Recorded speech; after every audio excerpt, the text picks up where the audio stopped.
Chris Godwin. It's his fourth game played this season. Here's Irving. The jump cut gets a couple down to the 7-yard line by a spine specialist. And he's likely going to start practicing this week for Tampa Bay. So you've got McMillan perhaps on the way back. Mike Evans maybe back before the end of the year. Chris Godwin is back. Bucky Irving is back. And oh, by the way, you still have Emeka Egbuka. Yeah, I think it's one of the more important things. And you heard Allison talking about both teams getting some guys back. Just some stats I'll share with you after this play that I think explain it a little bit more in depth. Shot White in the backfield. Mayfield to the goal line. Off the hands of Godwin. Dangerous throw is lingered in the air. And it'll bring a third goal. So you have guys that have injuries that go on IR. And sometimes we don't know who that player is. Maybe he was a young guy in training camp that really didn't have an opportunity. These two teams have the most players lost that had 5 or more starts last year. Arizona had 75 and Tampa Bay had 61. So not only are they having guys get hurt and not being able to participate, but it's key guys from last season that they're missing in their life. Third and goal from the 7. Egbuka motion to the top of your screen. Mayfield looking over the middle. And it's Oh my goodness! That is not a sentence uttered. What is going on, man? Yeah, All these drop balls, man. This is a heck of a throw by Baker Mayfield, and that is the Oh my gosh, bro.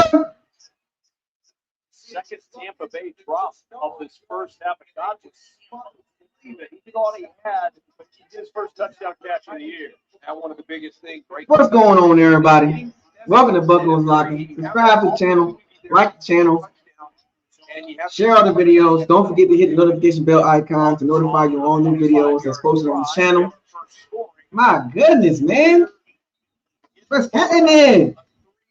How's everybody doing? Hopefully everybody had a good Thanksgiving. You know what I'm talking about? Might have been for Godwin. Yeah. Hey, man. What's happening? Let's go, boys. Come on, man. Yeah. What you doing? What's happening? Come on. Chris Godwin.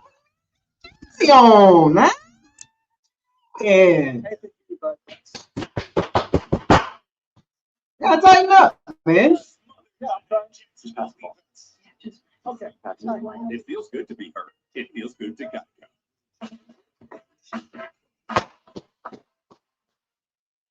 Panthers beating the Rams.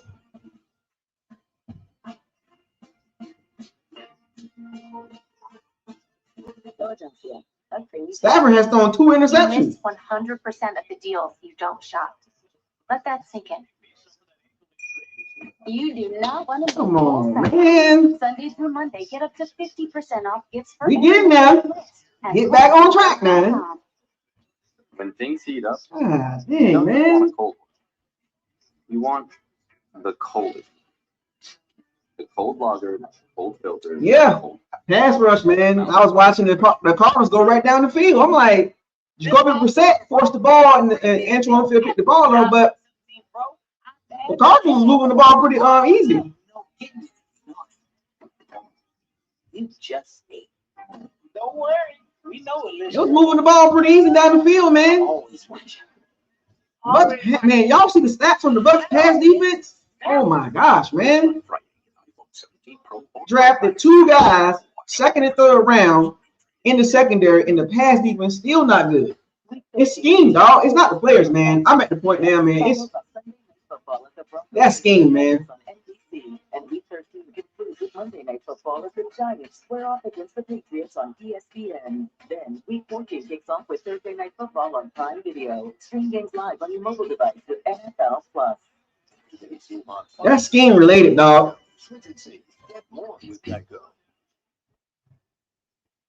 Figured out who's been in charge of scaring us. Coach Gruden should have known. He's got the sword. He's got the cannons from the boat. Celebrating that 2002 Bucs season that stormed the ship today in Tampa, Florida. Simeon getting honored today. Our pass rush, man, still in question, man. George from the 1 yard line. George with some space in front, and George down just across the 30 at the 31. Saturday on Fox, two of the most iconic programs in college basketball go head-to-head in the top 15 showdown. Freshman phenom Cameron Boozer leads 4th-ranked Duke as they take on Tom Izzo's 11th-ranked Michigan State squad. It all tips off at 11:30 a.m. Eastern, only here on Fox. Great college basketball. Rams just tied it with the Panthers 14-14. Nothing lead for the home team. Jacoby Brissett and the Cardinals go back to work. Michael Rich in motion. From the 31 with the play action fake. Brissett, pressure coming. He's in trouble. Dancing around. Look at the time he's finding. And Brissett down in the arms of Yaya Diaby. It'll be a sack. And a very delayed sack thanks to the acrobatic footwork of Jacoby. Yaya Diaby got a sack. You can't ask Jacoby Brissett to extend this play any more than he did. And That took a long time, though. You see, Michael Wilson probably the best opportunity, but he has 2 linebackers around him, and everybody did a good job there. When Tampa Bay's defense started to see him move, you saw them. We got a sack. Behind them. That was a crazy sack, though. So good defense on the move by that Bucs linebacker. 6th sack of the year for Diaby. Diaby got 6 sacks. Pressure coming. Brissett in trouble, and he dumps it off of the feet of Michael Carter to avoid the blitz from Antoine Winfield. Yeah, and this is one of those things that happens all the time, right? They've got 57 unblocked pressures so far this year, the most in the NFL by 9. Every time Winfield Jr. up in the last room, you go blitz. It has led to 10 unblocked sacks. So Todd Bowles does such a great job with his defense, and everybody that's working is a part of that. To get these guys free to the quarterback, it's very impressive how they can consistently do that from week to week. 20% of his pass rushers this year. We good. 3rd and 11 for Brissett and the Cardinals. Winfield Jr. You might be up there again. With time, pressure comes late. Vita Vea is there, brings him down with help from Yaya Diaby. Vita got a sack. Diaby got a sack. Half a sack. Looks good against bad team. Things that we talked about at the top. We've had both today, right? I'm not hyped up. Do that against good teams. On that great opening drive, but the sacks, those are killer plays. And now you're doing coverage, right? So you brought some pressure. You brought Antoine Winfield on the last snap. You have some guys walked up, but do that against good teams. Play coverage. I don't care about the Cardinals. I really don't. For that down 4. Bucs should win the game easily. I don't care about them beating the Cardinals, man. I don't really care. I really don't. Short punt to the 36-yard line. Johnson to the edge, and Johnson out near mid. I don't care if the Bucs beat the Cardinals. I don't care if they dominate the Cardinals. I don't care. I really don't. All kinds of problems on that. You didn't do this against good O-lines, so that don't tell me the Bucs D-line good. Don't tell me that. The Cardinals are terrible. The Cardinals are terrible. I don't put no stock in this match. I don't put no stock in this game at all. I really don't. No stock at all. The Cardinals is the most penalized team in the NFL. They throw the ball the most. They're a terrible team. They can't run the ball. They're one-dimensional. I don't put no stock in this game at all. Some of you Bucs fans go, oh, the Bucs really like that. No, I do not care. You're not going to fool me. Do this against good teams, and they didn't do it. Oh, the D-line looking good. Yeah, against the Cardinals. It's the Cardinals. It's really, that's how desperate you are. You look good against a bad team. You're desperate, Bucs fans. You're desperate. Keep on sale. Shipping next day. Because he asked Google, Santa. Just desperate for anything against bad teams, huh? I don't get down like that.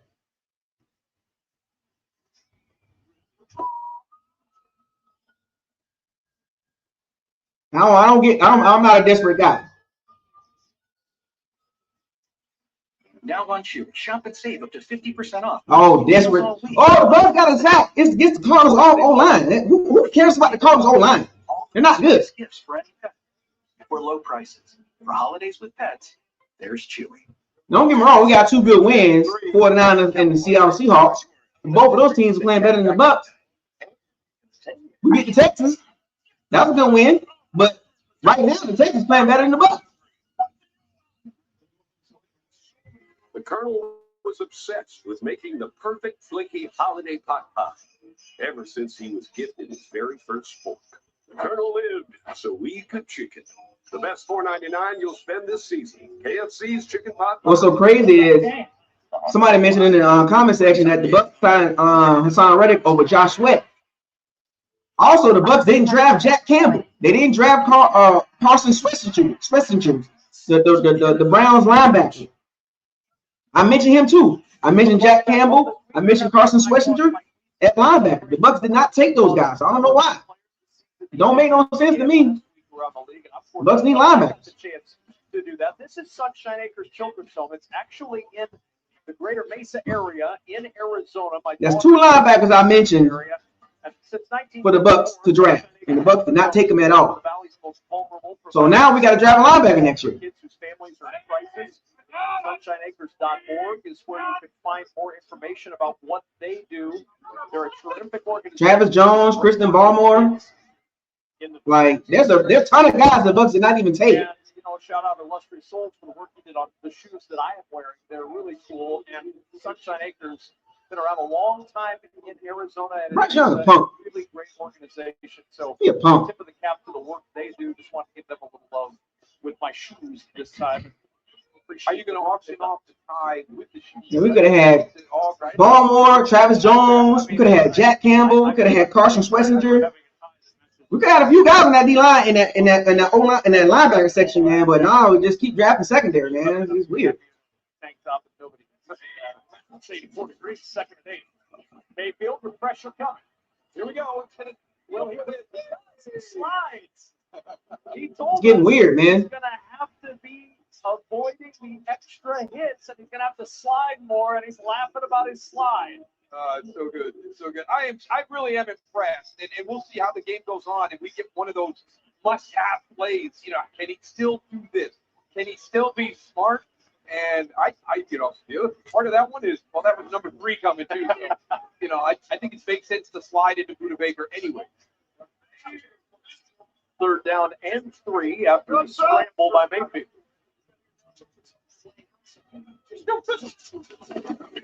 Mayfield, pressure comes. Able to get away. Mayfield on the run. 1st down and 4. And a beeline to the sideline where he ducks out of bounds. He found Cade Otten and followed him for 21. And why is this so important? You can look at all the guys that are walked up in there, right? You see him direct Bucky Irving right up into the middle. That's the one that gets overpowered by Cody Simon. It kind of flushes him out of the pocket. But that is the greatness of Baker Mayfield. On 3rd down this year, 14 times he's got the 1st down in 16 attempts. He's over 9 yards per carry in that situation. That is an element of the game that if he can keep that in play, and he's smart with his scramble. Baker with a nice scramble. It's going to be huge for this offense. Here's Rashad White, runs into the arms of Cody Simon. It was one of the big things that Josh Sweat was most concerned about when we talked with him. The Cardinals can't tackle. They penalize quite a bit. They're not good. You got to go get it. The moment you sit and keep him contained, he's going to complete the ball. So you may as well go and get The it. Cardinals are getting pressure. They're getting pressure. Easier said than done. Yeah, much easier said than done, and really no hesitation, right? I mean, we haven't seen him like, kind of get an extra couple of steps out of this one. Really, really smart here. So on this drive, we've seen, he understands the importance of it being able to produce this game and be competitive the rest of the season. 2nd and 5 from the 17. Mayfield checks it. Atuka. Oh, what a hit by Josh Sweat. Just a 2-yard gain. A deep leader. Yeah, right. But Josh Sweat, right? What's he doing out in the flat? Running back.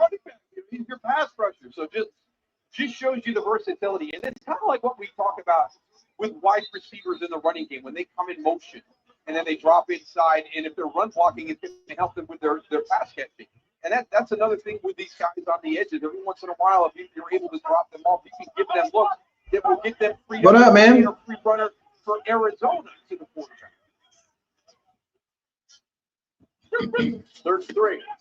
Mayfield out of the backfield. Rashad White, room to roam, and White reaching out on the goal line. Touchdown, Tampa Bay. Coming back. There's a flag down back at the 7-yard line. Up for 15. Yeah, I knew that was coming back. And take the touchdown off the board. Tez Johnson called for Offensive pass interference. Flag. Yeah, this is another one. It's kind of What the Bucs, man? It just we'll let you look at it. Here's Tez Johnson. good play call, man. Side, and I think that this is kind of one of those ones where he's not trying to block, and then the two guys collide because there was some movement there. But Again, that same play. First it was Sterling Shepard. Now it's Ted Johnson with the goofiness. On the defender, and he's in a blocking posture, and it's pretty obvious. You got to go for a route, Ted Johnson. Just can't run out there, man. And 3rd and 13 is the result instead of a touchdown.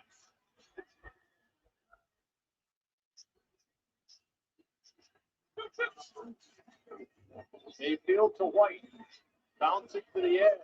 Nice punt, weaving his way to the 15. He ends up about 2 yards short of the first down.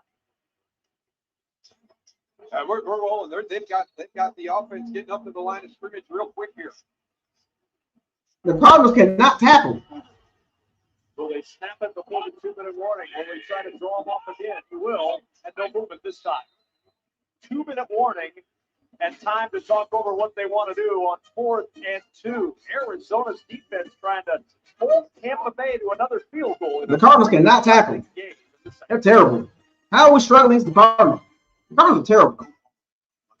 They really are. They got some good players, but they're just terrible. They need them as a coach. The Cardinals can turn into next year's bait. They can turn into And the $9 box in the scrabble with the new steak and the Cardinals can turn into the Bears if they get the right coach. Like, see how the Bears next year, like the Bears last year was terrible. And all they did, the Bears and the Patriots had bad coaching. And all the two teams did is get different coaches. And they turn it around. I think the Cardinals, if they get a better coach, they can turn it around because they got some players. They just got bad coaching, bad discipline, all that. And speaking of those two teams, the Bears and the Patriots, it's amazing how coaching matters. Does anybody think Todd Bowles is better than Ben Johnson and Mike Vrabel?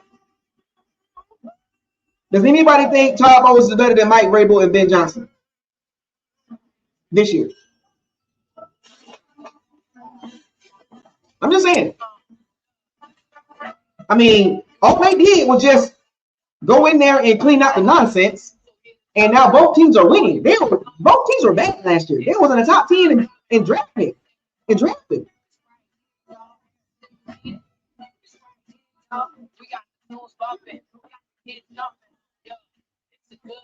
I'm just saying, Mike Vrabel and Ben Johnson made a hell of a difference in bad teams.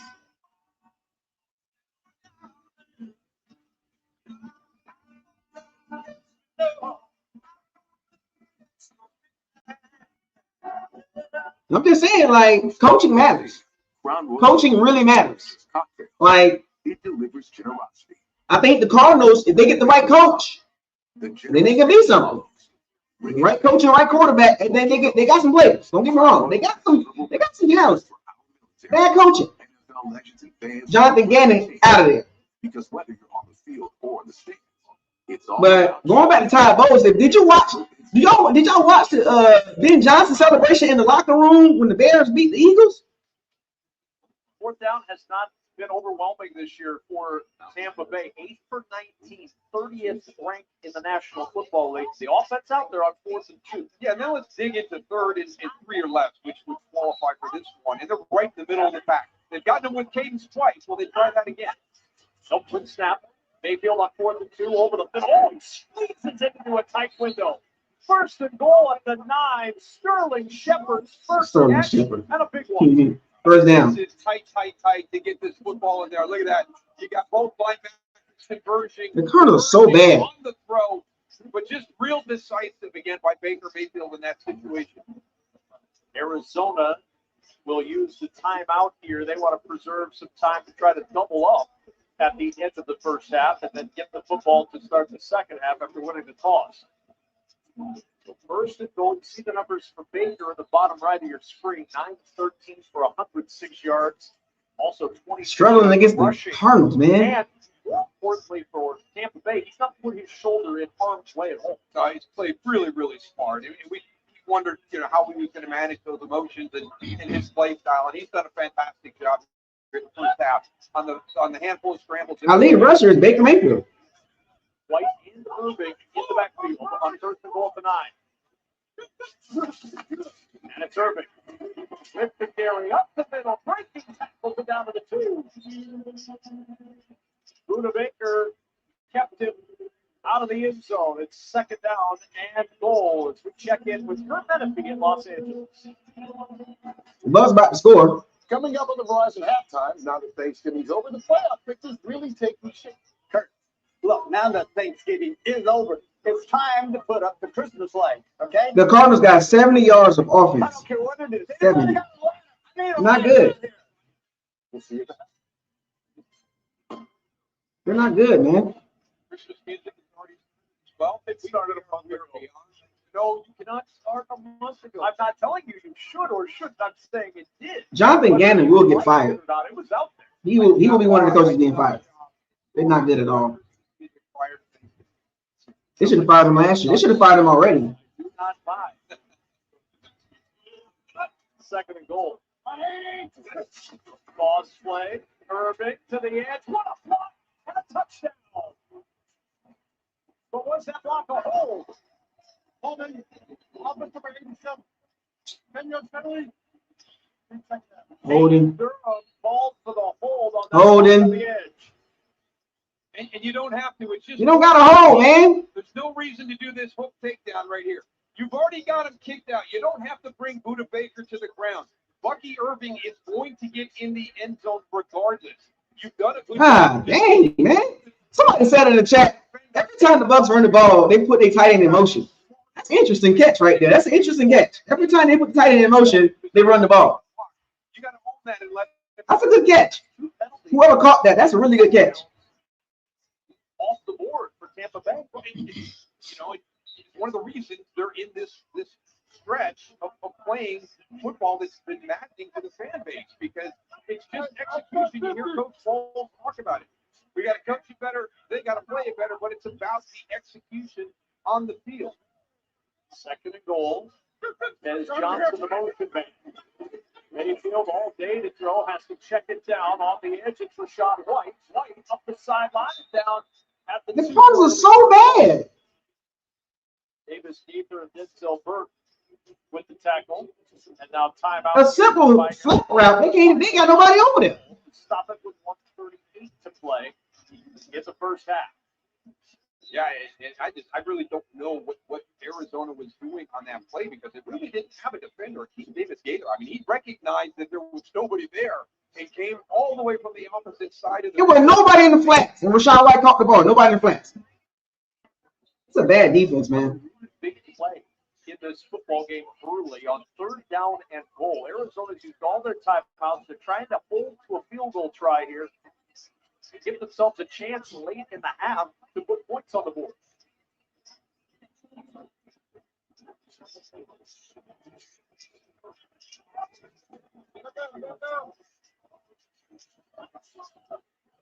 Bucky Irving is the single back. Locked in motion. Look for option out there. Go ahead. Oh, snap.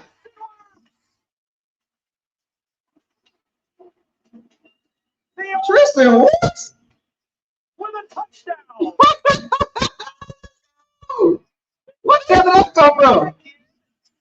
Works that with Jamal and works with the touchdown grab.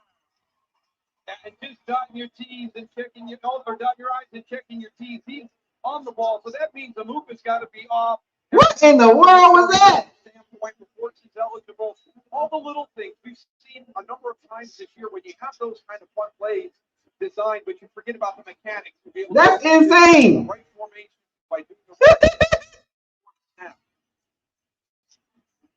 10-0 lead for the Tampa Bay That Buccaneers. was so bad. I'm telling you, I did not notice that. All pro at left tackle. Next up for Tristan Wirfs. All pro wide receiver. Maybe the Baker Mayfield happy with How did they not know that? The Cardinals are so bad. You're supposed to identify that. Eligible. Tackle eligible. Somebody should have told them. Somebody from the booth should have buzzed down and said tackle eligible. Cardinals are so bad. So bad.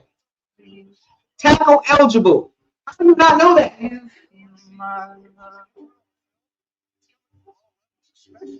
To make you feel my love.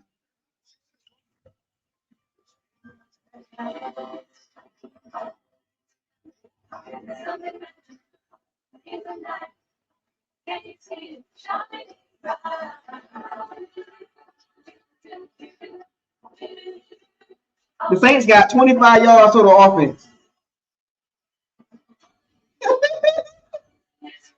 The Saints are so bad.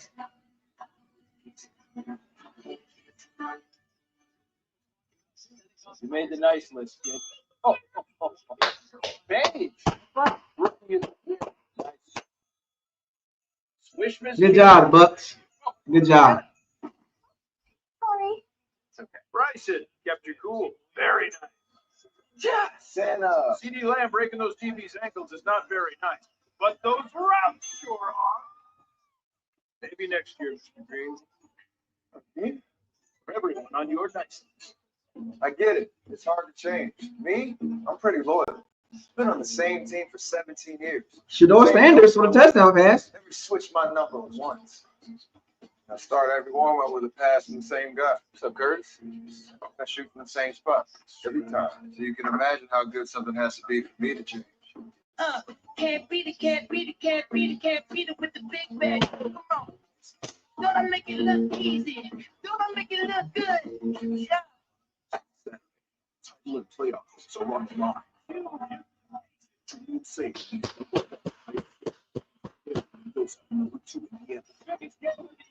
How was Dylan Gabriel starting quarterback? Does anybody understand this? So you think all your life, how am I? Can anybody explain why Dylan Gabriel was the starting quarterback? Celebration for his first of each 2-yard touchdown catch, 10-play, 50-yard drive, culminates with that touchdown, and now Arizona, no timeouts, and Andre Bocelli to work for the Cardinals, looking for a free switch up there. He's down at the Cardinals are so bad. still working. There's nothing good about them right now. Arizona down 10-0. Has been under siege of late, Harold. Pressure has been a problem the last couple of possessions. Yeah, and they've got to get something. We got a minute 31 here to go in this first half. Just something positive. It was such a great start to their opening possession. Hey, what y'all think? I think the Saints need to drive the quarterback. Tyler Shaw is not it, bro. Not it, man. Tyler Shaw's not it, bro. Kellen Moore not it either. 23 on first down, pressure up the middle. Brissett's in trouble. He was being rushed by Servassier Dennis. He threw it away, but was there anybody in the area at all? Jacoby Brissett terrible too. You're going to say yes, there was. Number 85 was in the area. There's no touch the ground. Trey McBride at 2nd and 10. Their O-line is bad. The Cardinals O-line is bad. So bad. Jacoby Brissett in that situation. He's going to know where They can't even pick up blitzes, man. Look at that. They can't pick up no blitzes, bro. So he's coming over on the screen. Is he in the area? That's up to the officials. That's that gray, and it looks like they may have changed from one right here. Flag is dropped. The Bucs when they get the ball back, score again. Offensive 7. 10-yard penalty. Lost it down. 2nd down. Please reset the game clock to 1:17. We'll wind in the whistle.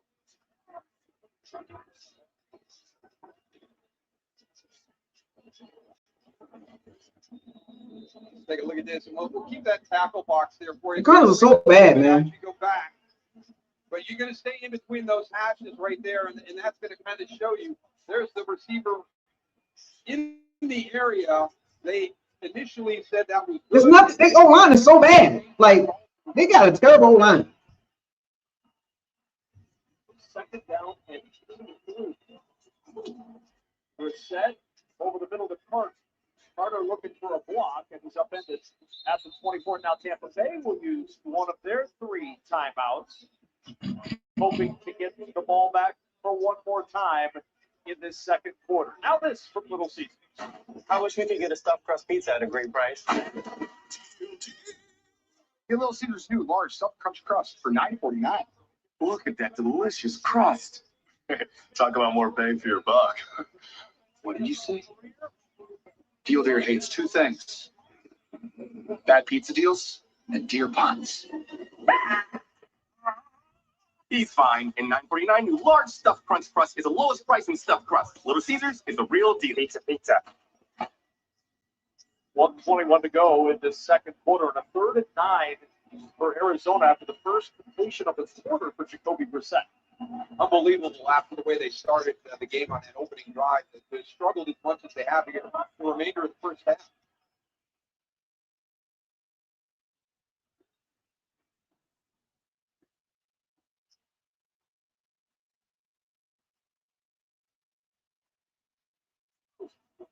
Four-man rush. Brissett with time. Over the middle. He's got Harrison, and he's got a first down at the 45. 21-yard gain. God dang it. Bell bring him down. God dang it, man. 3rd and bowls. Look at Jamel Dean coming off the field. No. What? 3rd and bowls, man. Set to the sideline. Leaping up to get it is Michael Wilson. That's his first catch of the afternoon after 25 catches in the last 2 games combined. A first down at the 45. No timeouts, 40 seconds to work with. Pressure comes. Brissett able to get away. Brissett on the run down to the 41-yard line. Got to hurry. Levante David and Servassier Dennis there to cover him up. Just 4 seconds. Jacoby Brissett is not out of the pocket to scramble. His guys are slow to react somehow. There's Brissett, pressure again, gets into the sideline. Higgins breaks the tackle but can't get out of bounds. Clock will continue to run. 8 seconds and counting. They'll get up, try to line up, and block it. And Brissett does just that with 2 seconds left in the half and a chance for a long field goal try from Chad Riley. Come on, defense, man. Well, here during the first half, that was really well done. Ever from that first pass, Marvin Harrison Jr. on that deep in route, and then getting into that 2-minute mode. And Come on, Bucs defense, man. God dang it, man. Well done by this Cardinals offense. Now, watching Chad Ryland in warm-ups, he struggled going this direction. This was a little more of the wind direction. And a timeout is used by Tampa Bay. Ryland will kick it anyway, and it's right down the middle. But it won't count. Our Verizon halftime show is seconds away. Stafford beating Adams again. Ball runs over the Falcons. Miami continuing their late season surge. It's interesting to see the Dolphins late, up 13-0 right now on the Saints. This Dolphins team is trying to make a little noise late in the year.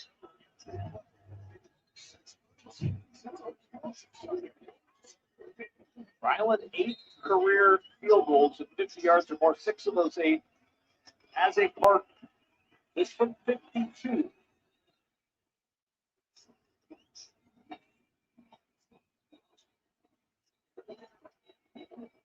Good snap, good hold. Ryland's kick right down the middle. And the Cardinals are on the board, down a touchdown at halftime. The big deal moment is brought to you by Walmart, and it's always a big deal when you get a big man touchdown. 320-pound Tristan Wirfs backpedaling untouched into the end zone. First career catch, first career touchdown.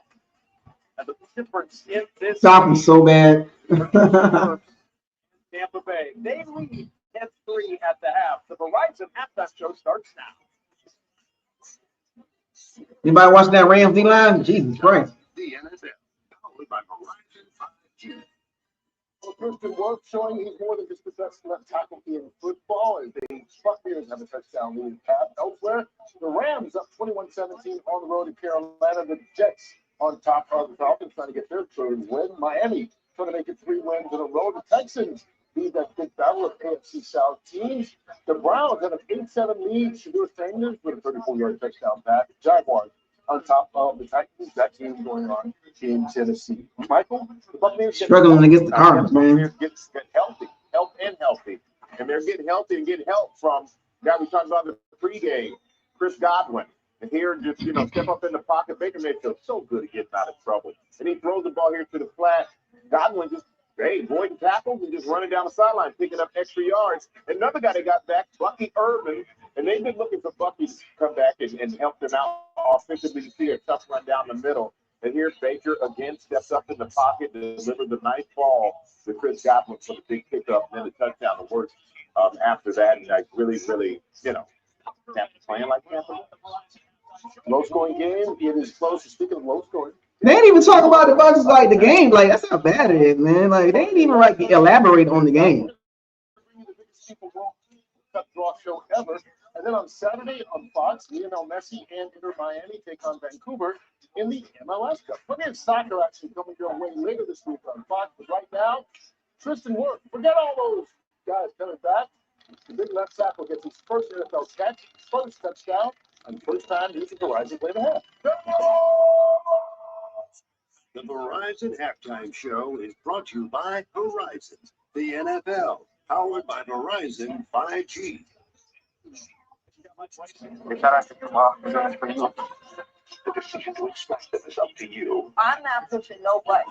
You're playing a totally different game than you were playing. Done getting that. Please hit that button. We got fire. Extracted. Season premiere this January on Fox.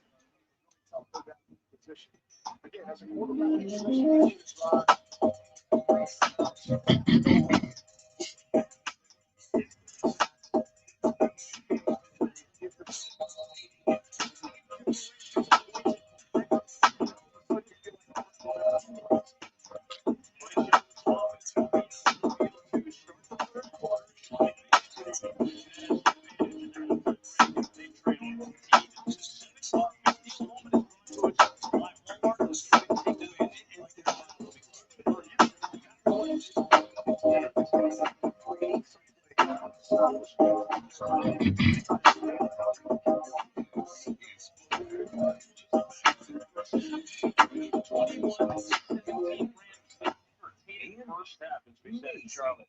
Kurt Benavides in LA for the Verizon halftime. Welcome to the Verizon Halftime. Bucs up 10-3. Miami playing good ball right now. Yeah, I'm gonna bring it. I told the boys, I'm gonna bring it. Jets are punting. Jamal Agnew there. Up the catch. Jets recover. There you go. Next play. Under ball happening.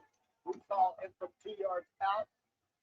They led 7-0 at that point. Just before halftime, in fact, moments ago, Tyler Algier officially put a yard out. And Atlanta gets the extra point, so it's 7-7 with less than 10 seconds to go in the first half. The Buccaneers hosting Arizona. John Gruden firing up the crowd. Hey, Coach, how you doing? Did a good job. There you go. Second quarter. Reported as eligible. Mayfield finds Wirth 2-yard touchdown. There you go, big guy. Get in there. How are you How in the food camera? Lately, that Colts offense I don't how he's not talking. I don't get you yet. Tell him Loa, quarterback for Miami. A Chan there on the pitch goes outside right. Plenty of speed there down the right sideline as Miami is up and early. Looks over the New Orleans Saints. Houston Texans at the Indianapolis Colts. Sauce Gardner had to leave the game with a calf injury. Will not return. Kick it out to Nick Chubb. Chubb in for 4 yards out. Big speed, a lot of power. Houston on top. Up to 6. Oh, Sauce Gardner got hurt. Calf injury. Ooh, Colts in trouble. Looking for Harold Fannin Jr. here. Nice job, this guy. Getting them 34 yards out. 2-point conversion is good. You know what's so funny about Shedeur Sanders? They talked all these doors about Shedeur Sanders. But it's like, well, he's doing good. What was the issue?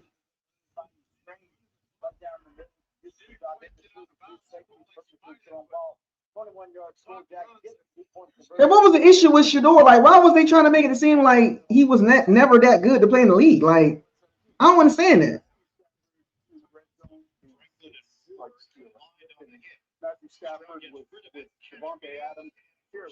Can anybody explain that to me? His eyes set everything up. Devontae 4-yard touchdown. Tries to hit the out route here. You got to miss this ball outside and low. You missed it inside. Pick 6 for Carolina. One of 2 picks and one in the red zone. Stafford here evades pressure. Extends play. Devontae reroutes. They're on the same page. Down in the red zone, for whatever reason, those two great connection. 14 TDs, I think 9 of his TDs have been 14. I mean, he's playing pretty good against the good defense. Like, why were they tripping about Shedeur? Like, oh, he not that good. He can't beat out Dylan Gabriel. He not better than Joe Flacco. Like, man, like he could at least been the backup behind Joe Flacco, and he should have been playing already. Like, I don't understand. Like, why was it the big deal about Dylan Gabriel when he's not that good? He should have never been drafted in front of Shedeur Sanders. Like, I don't understand that. Shedeur should have been at least a 3rd round pick. Like, God, they picked Dylan Gabriel over Shedeur Sanders. Like, nothing about Dylan Gabriel says NFL quarterback.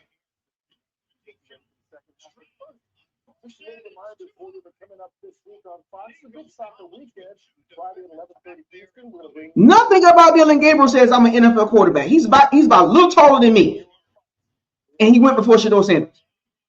Like, what was really going on?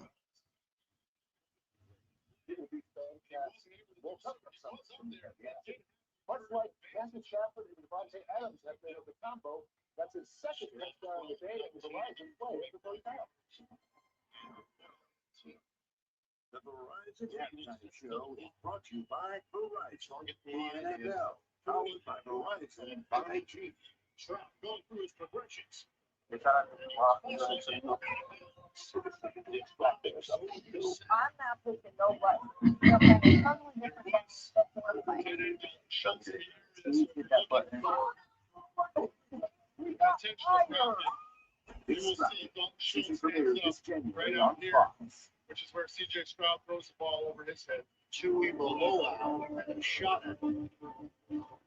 And now it's 3rd down at 10:45. But again, I go back to they have Kylie Fairbairn, who's a very good kicker in this league. They certainly could have moved this ball further down the field and saved a little more time. You can't. They're going to put themselves a little more in a tough spot. Rushes on, and it's a downfield hit to Higgins. Falling short on the line to gain. Brought down by Kenny Moore the second, down 15 seconds left. Houston is not using its timeout. It's 4th down and 2.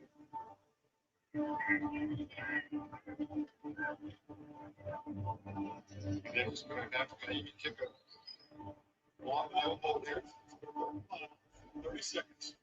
They take the final timeout with 2 seconds on the clock. The Verizon halftime report is coming up. Yeah, politics. I mean, it didn't make any sense. Like, if you watch him play today, it's like, you know what I mean? Like, that's really good. Like, should have been playing. Like, Dylan Gabriel got drafted in front of him. Like, that's the crazy part about it.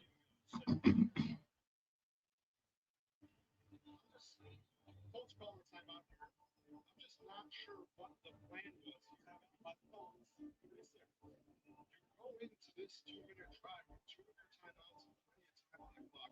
Yes, I know you get the ball back after the half. So many people talk about the middle game. The last 4 minutes of the first half, the first 4 minutes of the second half. If you're able to put points up going into half and get some points coming out of half, it is demoralizing for the other team. Miami has a 61-yard field goal. This would be a 60. Don't have questions about it. Here's why.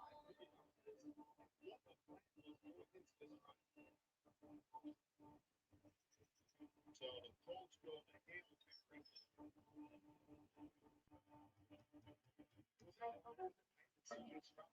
Small town. Special on-course presentation. Yes. And till the end. After the State Farm The Bucs Nation Black Friday sale is happening now. And then shut out to change it. That's what ended up happening. All of Fox Nation's unmissable content can be yours for only $2.99 a month. Join now and stream all of Fox Nation's epic series and live events you can't see anywhere else. Big shows, big stars. This is where a rebellion became a revolution. I think this is one of those stories. Don't miss your last chance to get Fox Nation for only $2.99 a month. Sign up today. At the end of the first half, carry on 10-6. Simeon Rice. It's funny. Simeon Rice played for the Cardinals and the Bucs, which is funny. Like this, yeah. Simeon Rice played for the Cardinals too.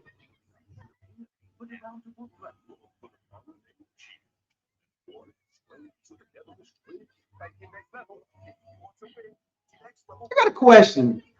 Will he go on the Cardinals Ring of Honor too? I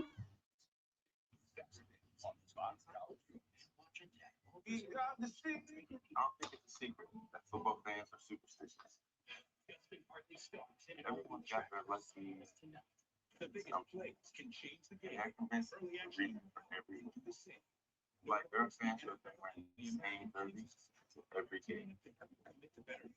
Then again, I've got my own pair of lucky socks, so maybe it's that. Fan like a pro at NFLshop.com. Number one seed in the NFC, the Rams got tested early, took the lead before the halftime break. The Panthers in contention for the playoffs. Key next few minutes coming up on the other side. What are your dreams?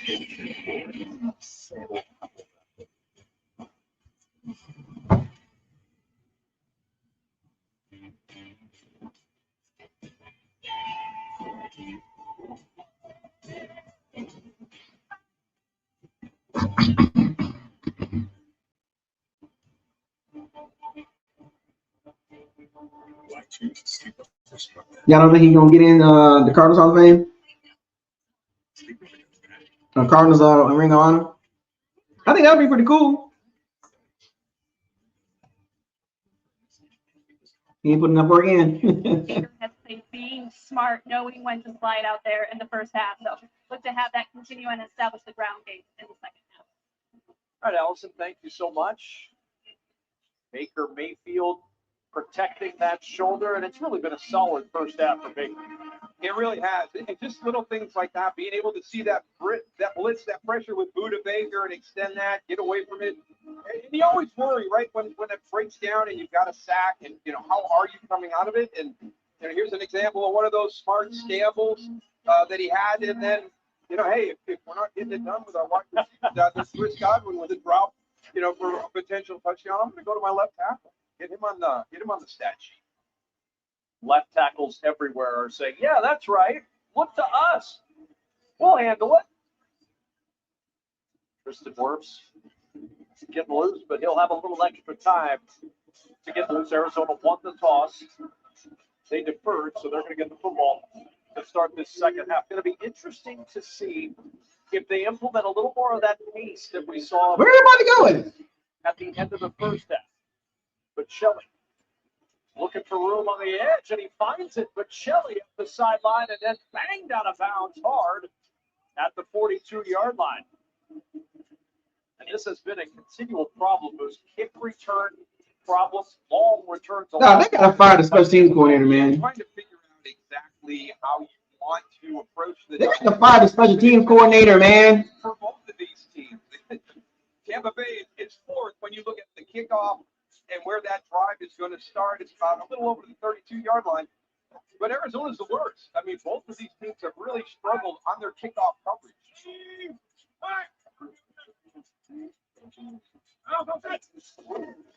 Bam Knight on first down, breaks a tackle in the backfield. Nice stiff arm. Knight to the edge, and Knight for the first down to the 45 of Tampa Bay. 13-yard gain. Both McCollum and Smith had a chance to bring him down. Yeah, just a nice job of What special teams coordinator, man? What are we going to do with that guy? Blocked perfectly see right there, Tyke Smith down around the angles.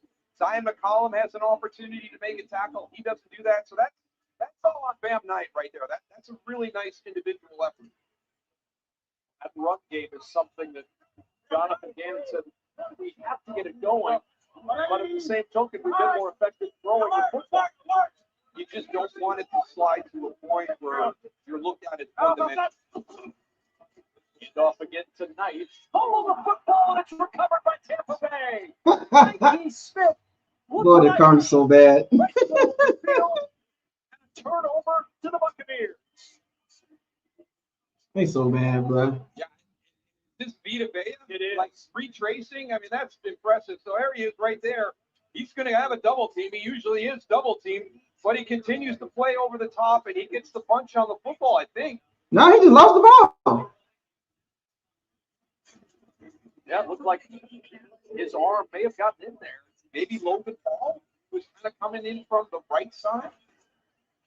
These guys have gotten so good at knowing how to attack that football. Now they started the 40-yard line after the fumble. Arizona had a little bit of forward momentum going. He was moving the ball. And the turnover gets it. He was running the ball too, man. 40-yard line. On play, Sean Tucker. Got a block on the edge, and Tucker good run on first down, but a flag comes in. And then a flag on the sideline as well.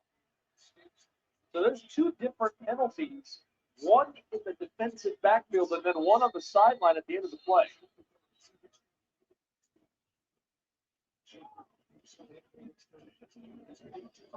Man. I don't know why Akeem Davis Gaither kind of followed through that. He was going to be okay, and then there's a little shove at the end. Holding. Offense number 57. Personal foul. Keep it number 27. Penalties offset. Replay first down.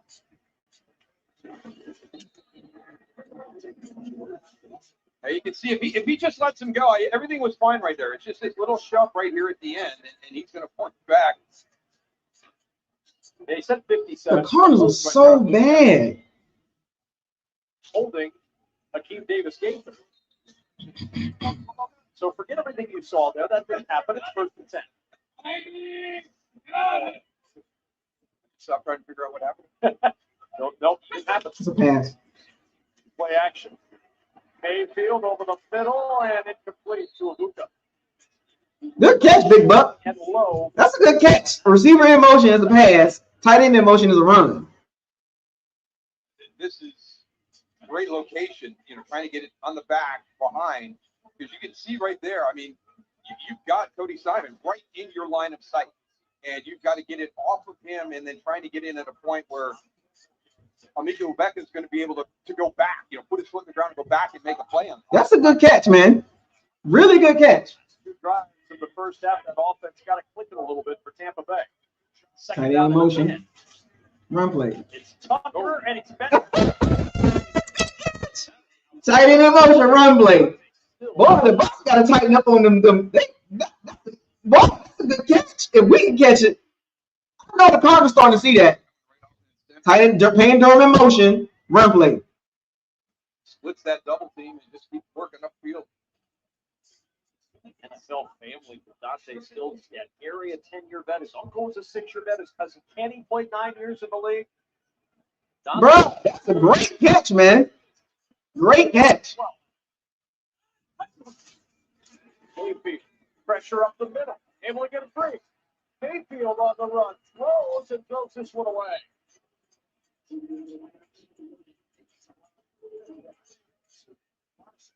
Baker avoiding the hits. Baker really not playing. He's just trying to avoid hits. He's not really playing. He's just avoiding hits. Early in the game, and one of those guys that can impact the defense. And That's all he's really doing. He's kind of like being here in Arizona. It's kind of freed him up to move throughout the formation. That time, the Cardinals getting in there. They getting in there. Defensive tackle on the right side. He was inside left in the first half and was able to create pressure. Fair catch called for and made at the 20. We've got a flag down as the fair catch is made by Dortch. They're getting in there, man. By that Arizona defense after the turnover, forcing the 3 and out. But now they'll start deep in their own end. Holding. Receiving team number 36. 10-yard penalty for the kick. Oh, the Cardinals are so bad. And they'll go a little deeper in their own end. And Baker likes to escape up the middle. They're gonna snip that out too. For their 7th win. He's just been really distant lately. Maybe he's scared of commitment or getting hurt. What do you think? Yeah, totally. Okay, Bridgewater, you're in. Teddy Bridgewater, back up. Listen. If only they were backups in real life. Go. Beat that. At least there's Big Buck with the great catch. Tight end in motion, run play. Slot in motion, run play. Or a screen pass. Cyber Week starts now at Dick's. Score up to 30% off hoodies from Nike, Carhartt, and more, and up to $40 off shoes. Plus, up to 50% off NCAA clothing and up to 50% off Stanley. If you find a lower price, we'll match it. Don't miss Cyber Week deals at Dick's. Chipotle just dropped Build Your Own Chipotle. A mini Chipotle experience at home. I mean, they getting in there. The Cardinals will get. They don't have a good. The interior D line is messing up with the rush lanes, but they're getting in there. They causing chaos. And Baker Mayfield, he really not playing it today. Like he just kind of playing it safe. Because usually Baker Mayfield will take a risk right there, but he's kind of like, he's a little unsure.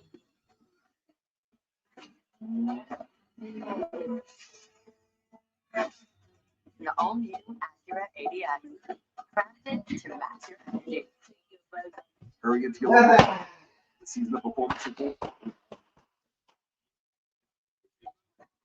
People think the players who step on the field are the toughest, the ones who never give up. But real strength, that lives here in St. Jude, in the children who show up with heart, hope, and courage. But we need you too, so donate today. What's up, Zach? Check out the deck. T-Mobile's got home internet. They've got business internet too. Our echoes are all mowing. T-Mobile's got internet for small businesses. For $50 a month, guaranteed for 5 years. Michigan State. Struggling, man. Struggling, man. Dang. Marvin Harrison, 4 catches for 46 yards, but it's been interesting to see with Michael Wilson being the main man the last 2 weeks with Harrison out. For Marvin Harrison now, those 4 catches, that leads the way. Wilson only 1 catch on 2 targets. The other target was an interception. Yeah, amazing. A guy that's 25 for 303 over the last few weeks has got 2 looks and only 1 catch. They've got to find a way to get it higher up in the progression. Low shotgun snap for a set. There's Wilson on first down and out to the 25-yard line. As we speak of him, he gets his 2nd catch of the afternoon. And Allison, Michael Wilson knew things would be different today. Well, Jonathan Gannon makes it very clear what a player's role is and that it can change throughout the season. And it did for Michael Wilson. You know, beginning of the season, he said, I was a wide receiver that could play anywhere. Winfield Jr. be trying to hurt people, man. Winfield Jr. a dirty tackler, man. I'm watching Winfield Jr., man. He a dirty tackler, man. He said, but through it all, the role changes, the thing that didn't change. He a dirty tackler, man. I just want to go out there, get open. He be doing some dirty stuff, hitting on the knees, man. The sideline was set in the pocket, launching down the field for McBride. A little too far for his tight end running down the far sideline. McBride unhappy at the end of that play. And it's 2nd down and 10. I be watching Winfield Jr., man. He be hitting on the knees, man. I don't like that type of tackling, dog. Like, come on, Winfield Jr., man. Like, you're better than that. But there's got to be a way to find a better balance. And I love the role. The Panthers just scored. When you learn that right to have your role change, I think if you kind of stay in that area and you got to work with it, that new dynamic of the offense. 2nd and 10 from the 26. Out the door. Big Dortch with a first down. What, Harris Johnson just planted, I believe, Jacob Parrish out there on the edge. Put him in the turf. Yeah, it's not fun when you're the defensive guy, and you're running. Oh, got my guy, and I've got to do what? I've got to turn the play back inside with that big guy coming after me. Man, Whitfield Jr., man, you a dirty tackler, bro. Hitting on the knees like that, bro. You trying to hurt people for real? Like, no better than that, Whitfield Jr.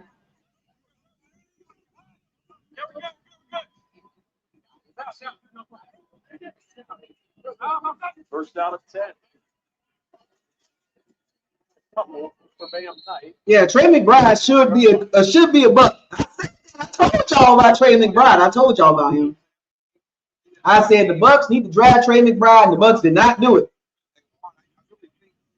Out on the edge is where we've seen some of the good success, and if not, it's just been some really good tough running from Bam Knight, Michael Carter. I said that. James Stadium, early third quarter. Harold Johnson, Mike Ferrer, our rules analyst, Kevin Goodwin. 10-3 advantage for Tampa Bay. 5-man pressure, Brissett tonight on the sideline. First down and into Buccaneers territory. Goes Knight to the 47, a 13-yard gain on the play. And that's the big thing, and probably the biggest reason why Jacoby Brissett is kind of so good. When you talk about that interception rate, and nice quick. Jamil Dean getting pancaked by Trey McBride. I saw that, right? To see him force that ball in that first quarter on the opening drive because he is very careful with it. The Cardinals can't even run the ball. Around that play style. Bam Knight, he's really sure as he goes up the field. He was slowed all week by that team.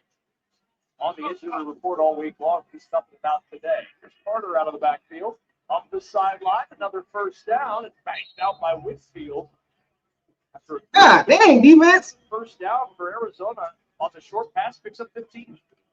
It's one of those tough things. Well, that's another reason why he got to hit low, because he's so small. He can't really hit the dude like on the waist because he's little. I told y'all about the little safeties. Told y'all about that. But if you sense that where 98 is going to be dropping into coverage and you can get that receiver, that running back out there on him quick in space, that's a great matchup to create. First and 10. Carter. Not much there. There's Nelson. Making the play inside and pulls Carter to just one. Yeah. You're more comfortable in there. If you're going to throw me out in the flat and ask me to cover the running back, you got to let me stay inside and be a run stopper as well. He's a good player, and that's one of those guys that kind of brings that uniqueness to this defense that Tampa Bay employs. One of the reasons why they can get those street runners to the quarterback. Really nice fight. Tampa Bay 4th round pick in 2019. It's just been a nice steady force on that defense.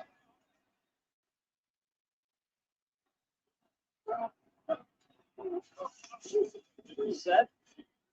And it's Harrison immediately by Jacob Parrish down near the 25-yard line. Set up a 3rd.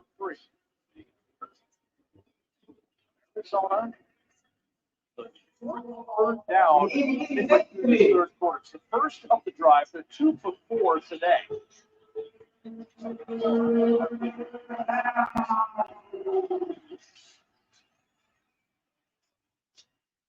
Wilson at the top of the screen. Wilson wide receiver at the bottom. 3rd down and 3. Here comes pressure. Brissett down the sideline for Harrison, and he just overshot Marvin Harrison Jr. with Zion McCollum in coverage, and it's 4th down. The field goal unit coming on. Yeah, tough game last week for Zion McCollum, but that's Devontae Adams and Puka Nacua, and he's letting the receiver get on top of them in those one-on-one situations, and there's some concern from Tampa Bay about him getting redialed back in, and then they own it though. Hey, we gotta coach it better. He's got to execute it better, but that's a situation there one-on-one. You can't let that guy get on top. 43-yard try from Ryland, and it's wide right. He couldn't send it back in along that right side. Got a good snap and a good hold. Just push this one right. As the Cardinals, after a solid drive, come up empty in Florida. Still 10-3 Tampa Bay on Fox. If my mortgage lender used Agent Force, powerful AI from Salesforce, a digital agent would have helped me pre-qualify before my dream house was sold. Wow. The buyer's lender used Agent Force. Well, who's the buyer? Hey, bruh. Welcome. What happened? Zion almost gave up a TD. Oh, jeez. I was in the background. Did Zion almost give up a TD, man? Agent Force helps lenders prevent finance fiascos. It's what AI was meant to be.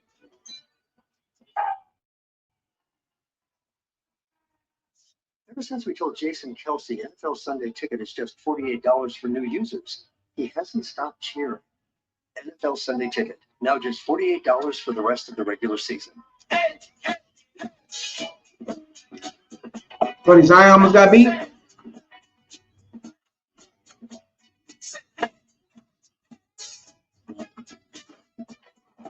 New Balance. We got now. This Sunday, we need to get every tailgater a Pepsi. Was he almost beat?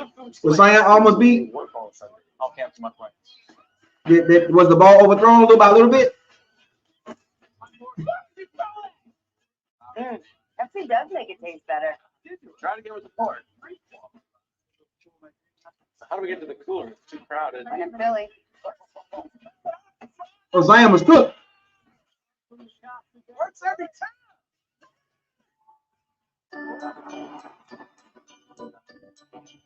Make the most of your season during the Kia Season of New Tradition sales event.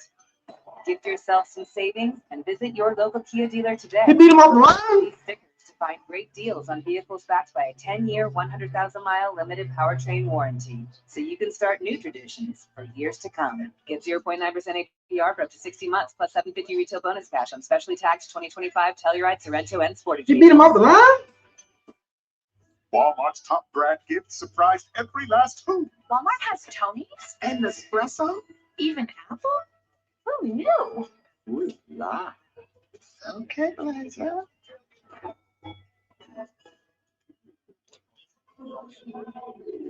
After the missed field goal, Baker Mayfield and Tampa Bay will start at their own 33-yard line with the first 10 up 10-3. 7:46 to go in the third.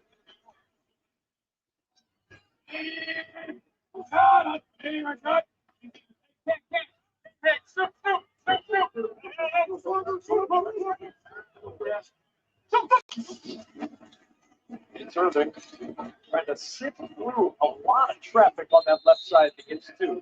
Now, let's go back and compare the hold on the missed kick versus the made kick. You see a little something here. Yeah, because there was a conversation with Chad Ryland and Matt Hawk after this. You can see the one on the left, you see that pinky up. The one on the right, pinky's down. And so there's a little bit more pressure further down the ball. It's a little bit flatter on the left. It's a little bit more vertical on the right.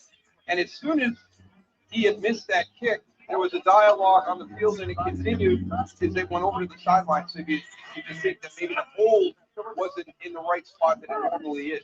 On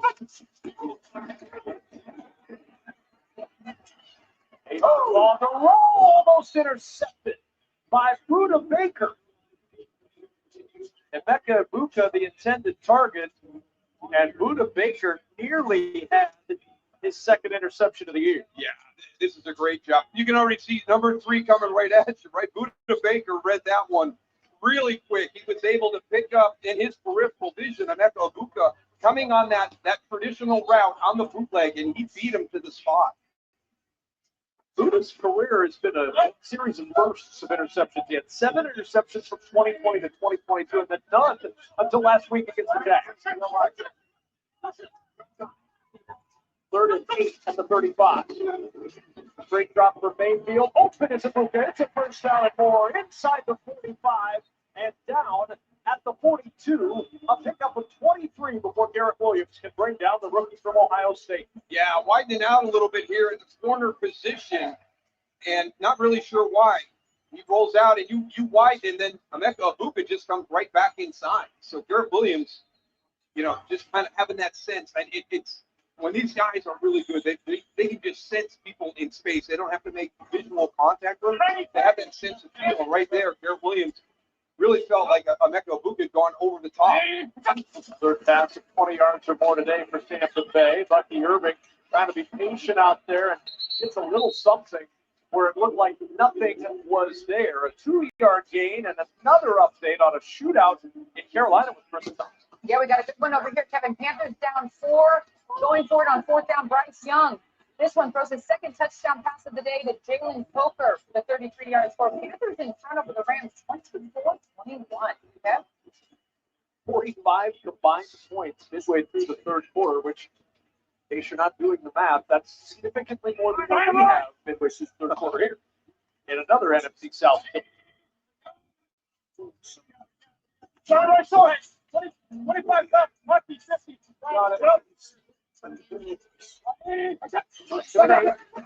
Mayfield finds Godwin. Godwin with room to roll. Inside the 20, and Godwin upended at the Arizona 18. 22-yard pickup as they fire the cannons with Tampa Bay heading into the red zone. This is so good. You heard him talking about, watch, that's Cody Simon right there.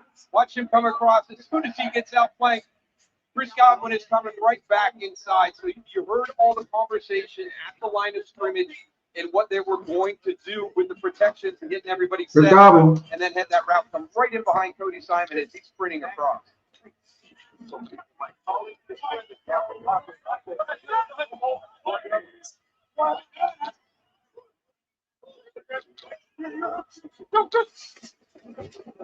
Four-man pressure. Mayfield with time over the middle. Locates the tight end, Shade Hot. And on down to the 13 to 5-yard. Cody Simon is terrible.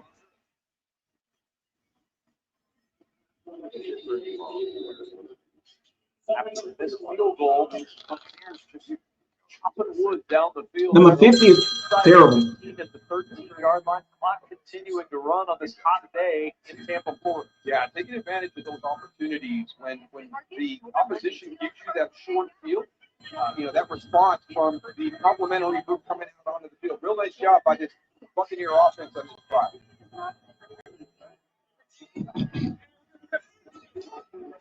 They're attacking the middle of the field. 2nd and 5, it's Bucky Irving on a block. Towards the goal line. In for a Tampa Bay touchdown. Bucky! It's his first of the year. Back in the lineup and back into the end zone. The Cardinals are so bad. They have poor angles. They cannot tackle. We should be blowing them out. You're going to get this one pinned inside. Number 50 again. Cody Simon. There and then outside by Chris Godwin.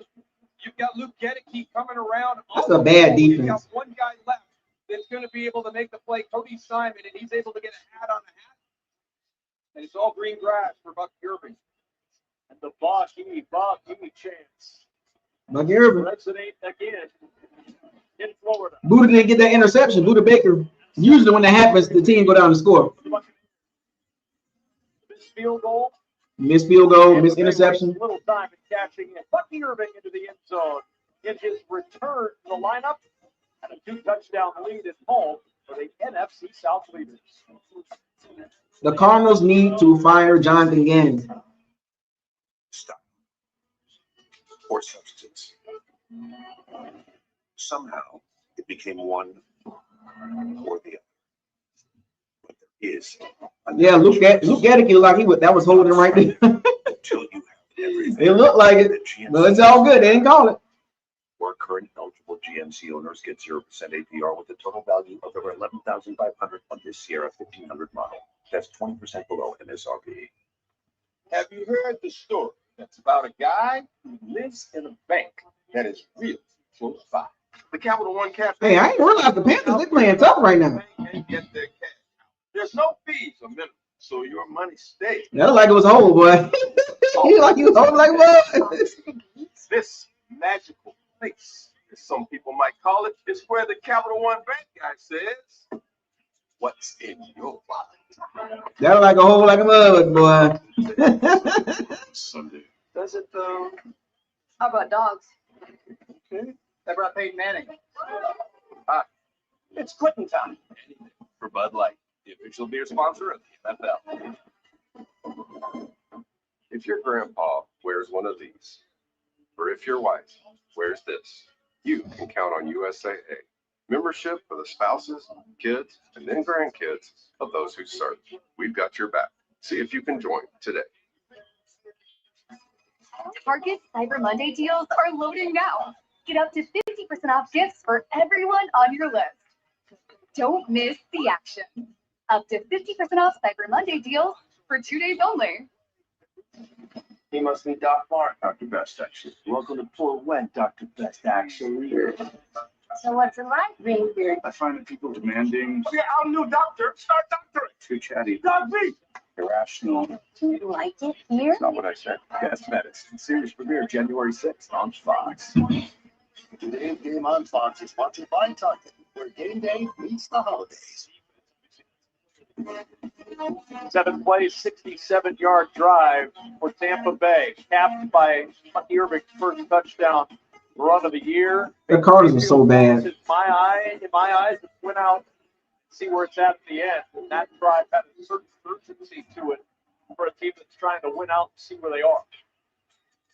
From the 2-yard line, Shelley upended as he gets across the 25 and down to the 27-yard line. Marvin Harrison Jr. coming back out on the field, but there's some question about it, right, Alice? Just keep an eye on him, Kev. When he came off the field this last time, something was bothering him. It looked like he was trying to walk it off, but definitely grimacing. He went to the bench. Athletic trainers came over and took a look at his right foot, specifically his heel. They put a gel insert in his shoe for his heel, taped it back up, tested it out. You know, Marvin Harrison, man, he's been a disappointment, man. 5 catches, 52 yards. He's been a real disappointment. See how he feels back out there for an Arizona offense that's looking for a spark. Now down 2 touchdowns. A little bit desperate now. Brissett on first down, looking in that direction, and he finds Harrison, who goes out of bounds at the 45-yard line. Still a little hitch in the giddy-up of Marvin Harrison. Yeah, I don't know if this is going to be a one round and done, but you can see when you're stressing that foot, if it's the bottom of the foot, the heel area, what you're going to be asking Marvin Harrison Jr. to do out there on that field, it's going to be tough. You're going to feel it every snap. So now we've got somebody again that needs to be a little bit smart here as he's playing through this injury.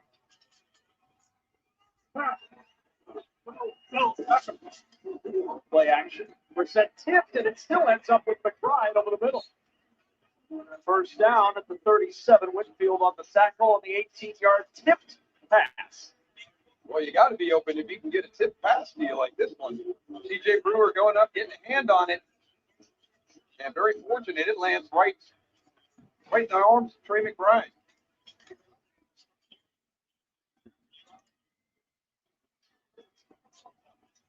First catch since the first drive for Trey McBride. Still one away from extending his streak. Games with 5+ catches. There we go. And there's that catch. McBride down to the 32, and that's 14 straight games with 5 catches or more for Trey McBride. Just get back to what was working so well on that opening drive, and it was Marvin Harrison and Trey McBride. I mean, that's where this offense is going to go through. We've talked about the roles, and Allison has had that conversation, with Michael Wilson. Does his role change? Sure. But when those two guys, Trey McBride, man, they're the key guys in this offense. The football are going to go to Marvin Harrison and Trey McBride.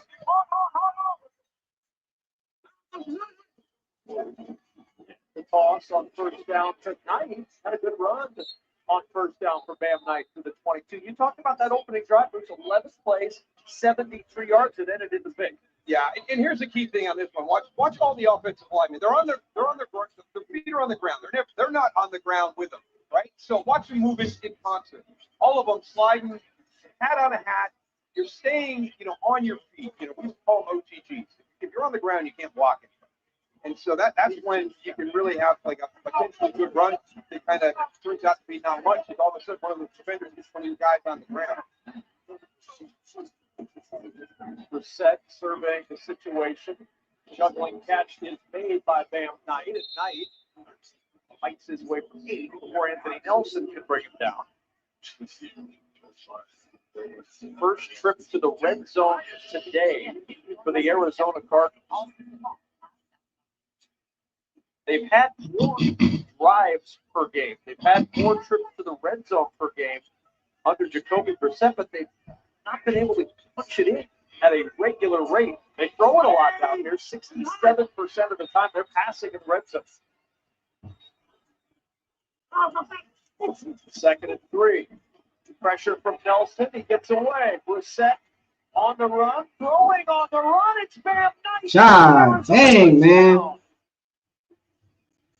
Boy. Standing play by Jacoby Brissett to buy. Why is our defense so bad, bro? Knight for 6. Great job with getting his eyes down the field and finding. Why? Look at Anthony Nelson. Look at this. Look at this. Get the sack, man. As soon as he sees Jacoby go left, he goes left with him. And that's one of those cardinal rules, right? Rolling left, throwing right, back into the middle of the field. Oh, no. Hey, nice job, man. And the extra point by Ryland makes it a touchdown game again, 17-10. What is defense, bro? That's gonna be the Achilles heel, bro. Arizona Cardinal response from Jacoby Brissett, finding Bam Knight late. That's gonna be the Achilles heel for the Bucs, man. Like offensively, I think I told y'all this. I don't care about the offense, man. I'm worried about this. I told y'all at the beginning of the season, man. It's the goddamn defense. Anthony Nelson, get the sack, fam. Just get the sack. Pass rush.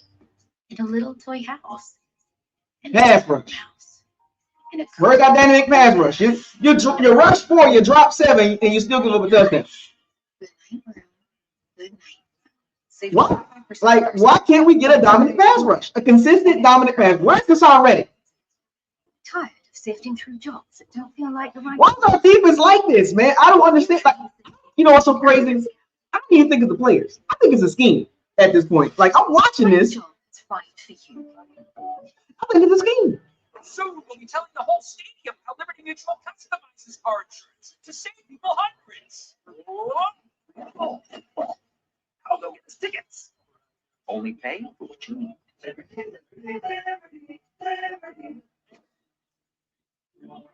Keep it 1,000 this year. Y'all get it. Or I think it's a scheme. I shake, I cut back, I toe tap these hands, especially this one. Right before I strain, I can't hold us, can't touch us. But It's the scheme, bro. But more than anything, we're thankful for phones. Braswell, but I don't know what he be doing. Hi, I just received my new Discover card. It says cashback. What's cashback? Buy what you need, earn a little extra back. Even on baseball bat? You betcha. How about a flame?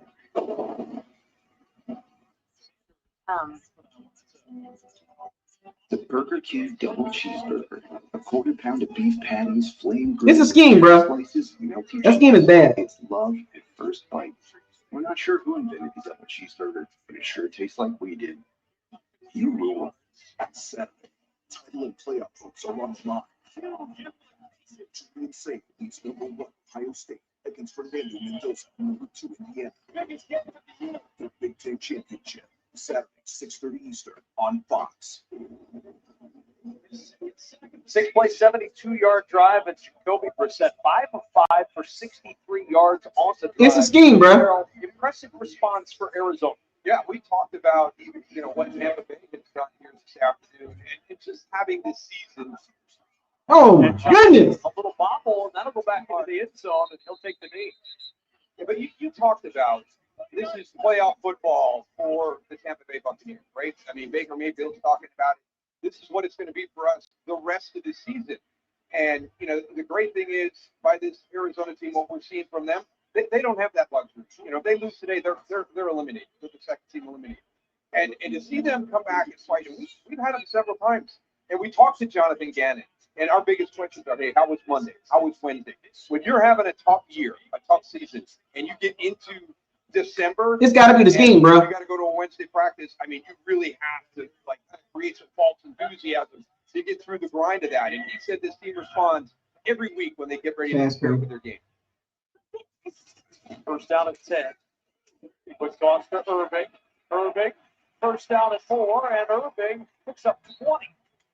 On the little toss from Baker Mayfield, Jalen Thompson finally able to track him down. Yeah, just really well executed. And when you get down the field, Cody Simon can't go inside. Cody Simon is number 50 is terrible. Force him back inside. Force Bucky Irving back inside Number 50 is terrible. Cody Simon, Big strength. horrible. Big game with Baker Mayfield. Screen passes. He's almost perfect this year throwing screens. He was there. I mean, throwing screen passes is not hard to do, buddy. I mean, throwing screen passes is not hard to do, man. Anybody can be perfect on screen passes, man. Found its way into everything, from just one spot to America's #1 spot for wings. This isn't just a meal; it's an arrival. Wingstop is here. Hey, what's up? Hunting for holiday deals. We both have a lot of specific wish lists. Wish list nailed. Best Buy has new doorbusters every Friday all season. Every Friday? Get new doorbusters every Friday all season long at Best Buy. What? The Masked Singer is back.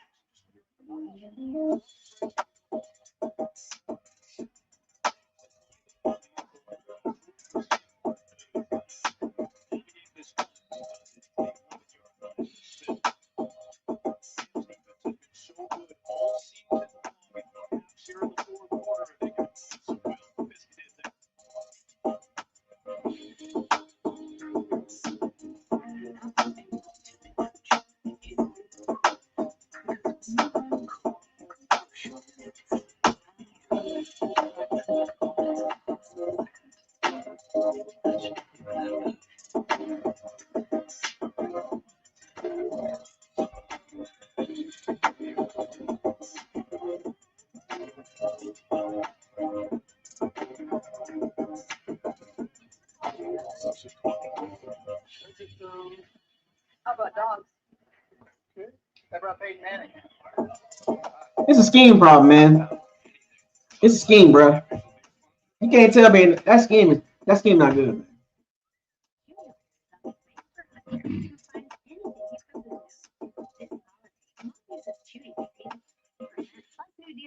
That scheme, bro. I don't like that scheme, man.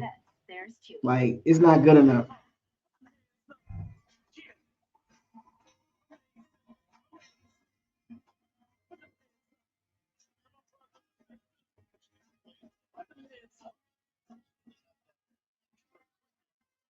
Time off related to this matchup.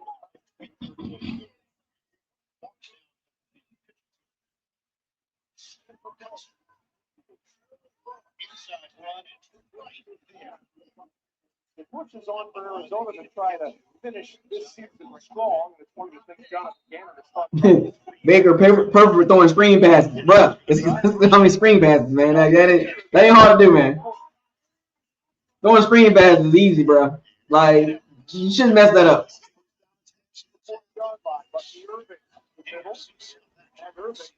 With 5, 45-yard line, 13 carry, 57 yards for Irving, not to mention the catch for 20 yards. Pretty effective performance in his first game back. It really has been. And you go back to Rashad White and Sean Tucker, who've done a nice job. Right now, running Sean Tucker, man. Like Sean Tucker, good. Like, I don't understand. It's like that should be the 1-2 punch.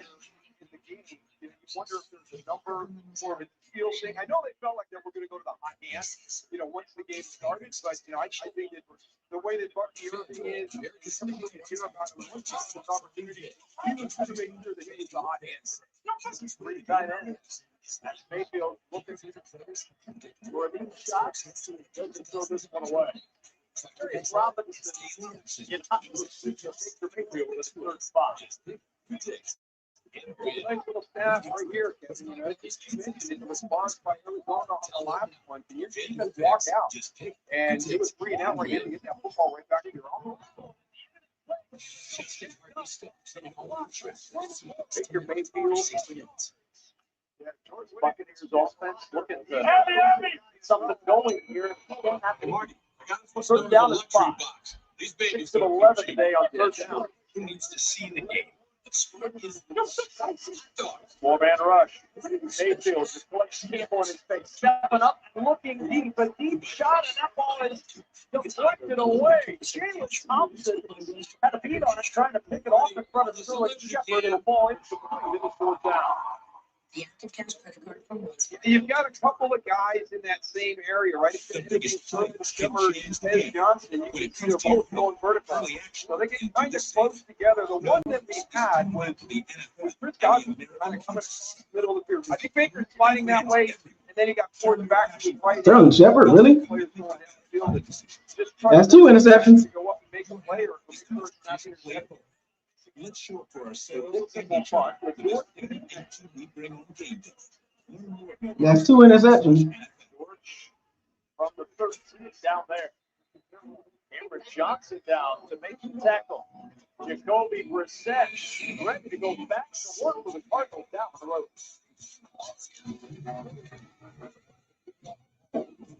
I don't like the scheme.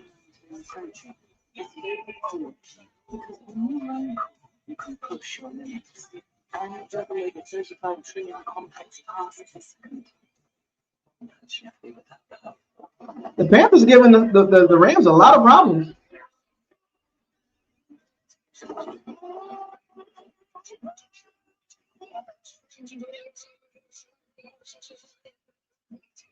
So set to work this Sunday. Does it though?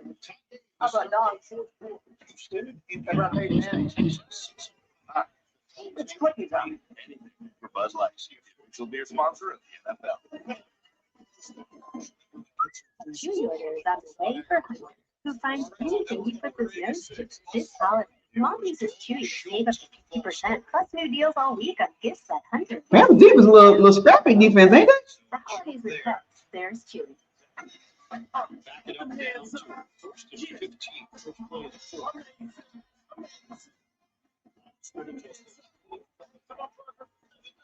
Oh, Puka the cool.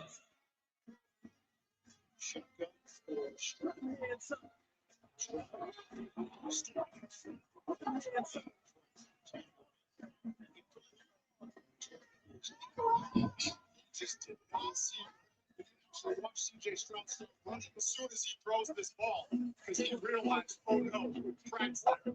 When I wake up, Just thought he had Stroud on a quick little route. So I thought he had Collins on a quick little route. Did it. We're almost going the other way.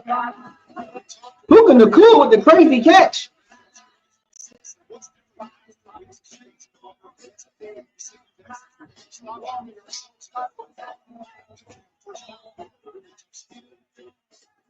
Rams just scored.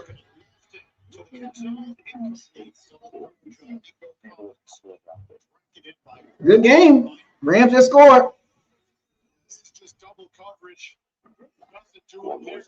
Just that. Stays over the top. For the first time in conference history, the nation's #1 and #2 teams combined in the Big Ten championship game. Really insane. Top-ranked Ohio State against Fernando Mendoza and #2 Indiana. Coverage begins Saturday, 6:30 p.m. Eastern, right here on Fox. This year, I believe those teammates.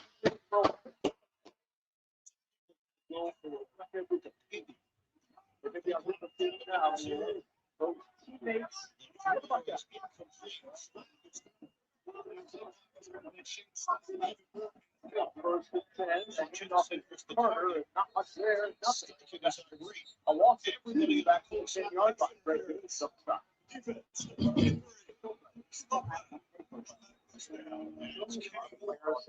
Allison reported earlier. Keep an eye on that foot.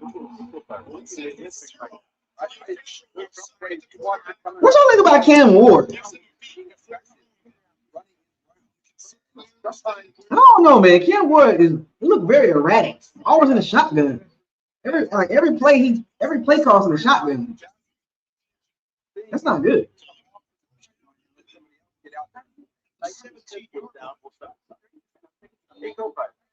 Everything in the shotgun.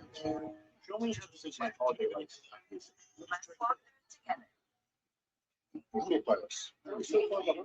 assembly has declined due to high cocoa consumption. Like every pass plays in the shotgun. This recipe on my students are being slow. We read the HOA guidelines to make sure I'm not breaking any rules. And just the inflatable reindeer. They gotta get a different type of offense, man, because everything can't be in the shotgun, fam. Score up to 30% off purchase from Nike, Carhartt, and more. And up to $40 off. So, Kyle Shanahan, a really good coach, man. Kyle Shanahan is a really good coach.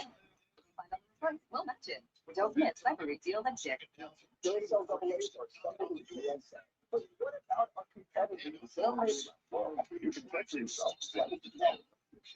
Kevin Stefanski gonna be fired. Jonathan Gannon gonna be fired.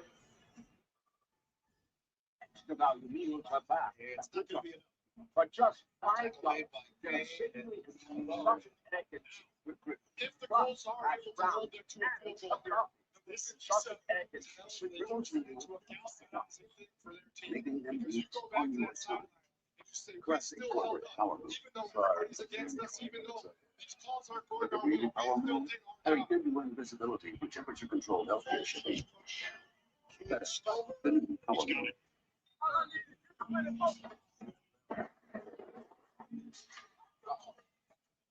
will continue with the ball spotted. What's going on with Taki Smith?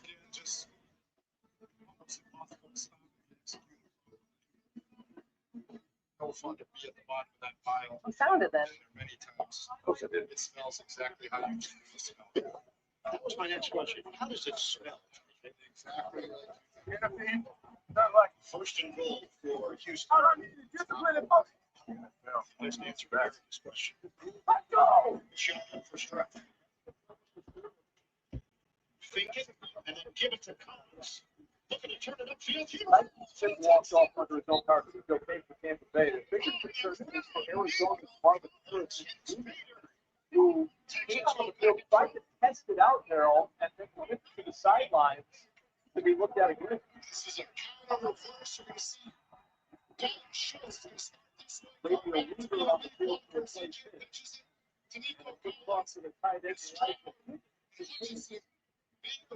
Out to the 18-yard line. Alex and Williams, Mark Anderson coming back again. Yeah, well, remember I told you they put kind of like a gel insert on his right heel. When he came on the sideline previous to this series, they redid that. Insert, and actually, it looks like he just wanted to move it completely. Still was really savoring right foot when he came back out.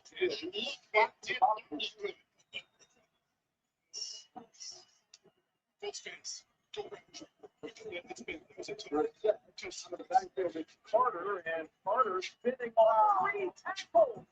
Carter with a first down. Oh my gosh, man, this defense, bro.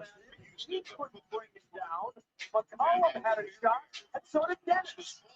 Yeah, it comes down to making plays. Right, this should be done shorter. God dang, man. Tampa Bay Buccaneers had an opportunity to stop Michael Carter, and he would not be denied.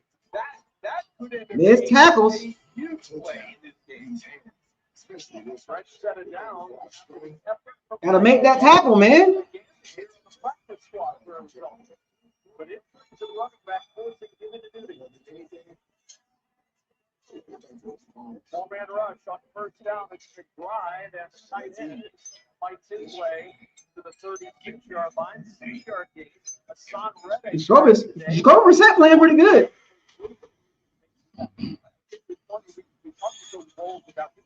We need a turnover, man. The momentum is starting to shift a little bit.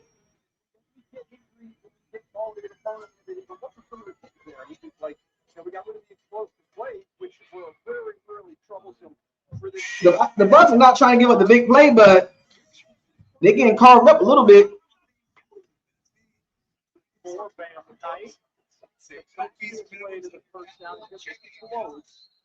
Just shy of the 40-yard line. Wild David Charlotte for the stop. It sure is, Kevin. So the Rams down 3, back and forth battle. Here's the play that set up the touchdown. Just watch this. What one-hander from Puka Nakua? That's a good inside the 10, setting up the Tyler Williams 7-yard score. Rams back in front, 28-24. Unbelievable catch to set up the touchdown. Coming to the stage this Friday. We want to see him every single week.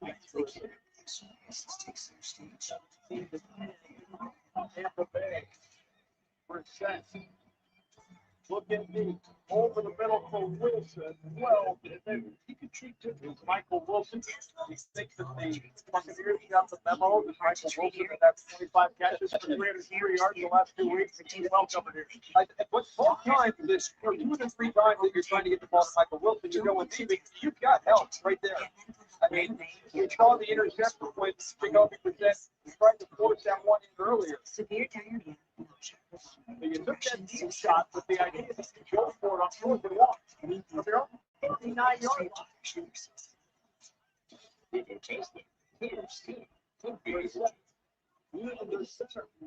Boss play nice, looking for the edge.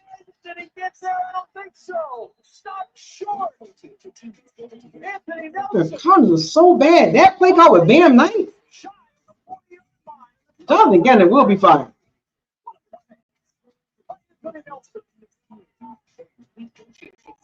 The Panthers just scored again. And right there, he just kind of, I don't know what he's doing. He's got inside legs, and he turns and loose. He's got this strain. I mean, that's just when you've got a strain to get to that outside shoulder and not let Anthony Nelson come up and make that tackle. Was very tight. Trey McBride is a very good run block. Shows you all over. It's an area that he's getting better at, but he's very effective. I did not expect to see a play like that from Trey. So the best start for either team, and Tampa Bay with a chance to perhaps put this one out of reach. Just inside the Arizona Cardinals. Irving on the edge, reversing his field. Irving dancing around, still going. And fucking Irving picks up 4 where there was nothing. Look at Irving. Well, that's one of those runs that his teammates talk about. And, you know, it's Oh, that before yards? here out to the left. And then you're going to try and turn it into something bigger. You can see all the pursuit right there. You can see all those white jerseys. And then if you come back inside, you see more white jerseys. I don't know how he got the positive yards out of that play. That was awesome. The tackle force rate will show you that story. The highest in the NFL. Hard to break it down. That's intercepted. Irving again. Get this thing Run it down there. It's easier for the players than it is 4 for the Cardinals. You have to find Led by Will Johnson and Dante Still with a loss of 3. Yeah, I think That was a bad play call. The Cardinals are so bad. I'm telling you, man, they're bad.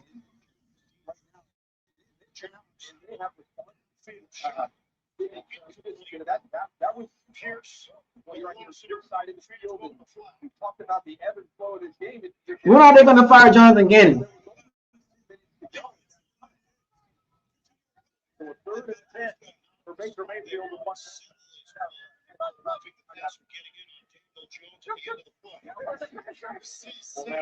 Mayfield over the middle, too tall and incomplete. Abuka, the intended receiver, Baker saw sail over his head. 4th down and 10, and on the Laughlin looking for a wall. Trying to thread one right here. A lot of Arizona defenders downfield. It's a tough spot. It's a little bit high, but he's got to get up, get some air underneath the defenders down underneath the coverage. This is 57. Got a 65-yarder of 51. It's at 9 straight from over 50 yards overall. 57-yard field goal. 45 in his career for 50 plus. This 57-yarder is trying to stretch into a best one game. Good snap and the ball. The kick on the ball on a low line drive and it is good. Good. New Tampa Bay record. 9 field goal of 50 plus yards for Dix McLaughlin and the 4th down stop from Anthony Nelson. Set him up on the field. The kids along with 3 points. And a 20 to 10 advantage for Tampa Bay. You got it in there. This is a win track. They're going to leave him free. It's going to come down and work. I can see it in your eyes. The Bucs will win the game, but golly, man, it don't look good. It just don't look good. I mean, the Bucs will win the game by default, but one and done. I mean, it just looks like a one and done team. So enjoy this stock video of a pizza on a turntable while I tell you about our debt-free December. I mean, we'll get Mike Evans back. I think we'll be fine offensively. I just think that it's not enough. I mean, Cardinals are bad. They're not a good team at all. They're picking top 5 in the draft. They're not a good team. They don't have the coach. They don't have the coaching staff. They don't have the line. They don't even have a quarterback of the future. That organization in disarray.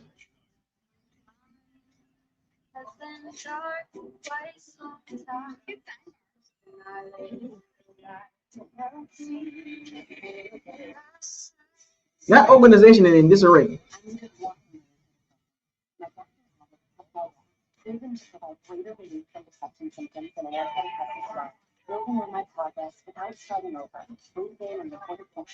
then we're gonna go on this little funny run of beating some teams, and it's like, oh yeah, the Bucs really like that. I was like, no, I think a lot of us have seen this story before. Like, we'll beat the Cardinals, the Dolphins, the Saints, Panthers, and it's like, yeah, you know what I'm saying? And it's like, I'm not gonna buy into it, you know what I'm saying?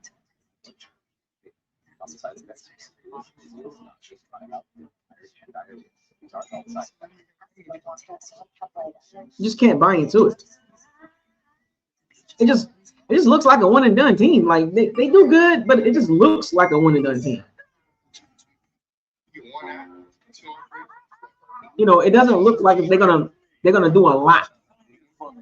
Yeah, I think it's just because of coaching. I think coaching is really struggling. Like, that is the single season record book is going right. Welcome to back to Tampa, Florida. Happy Thanksgiving weekend.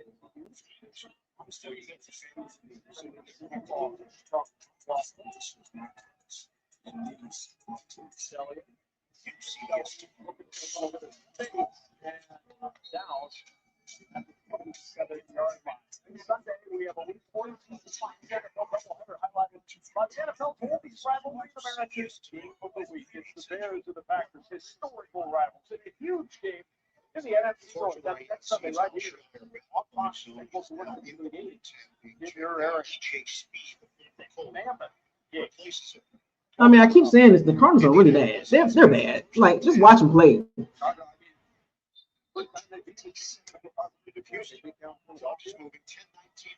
There's nothing like. I mean, like I said, they got some decent players. It's just they're not a well-coached team. The offensive coordinator, he's terrible.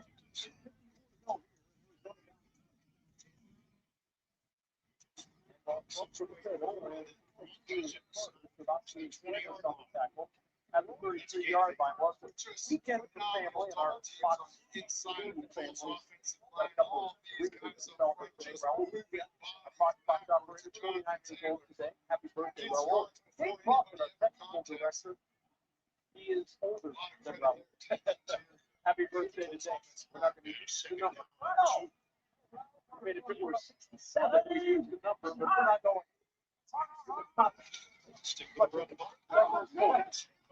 That's a 33.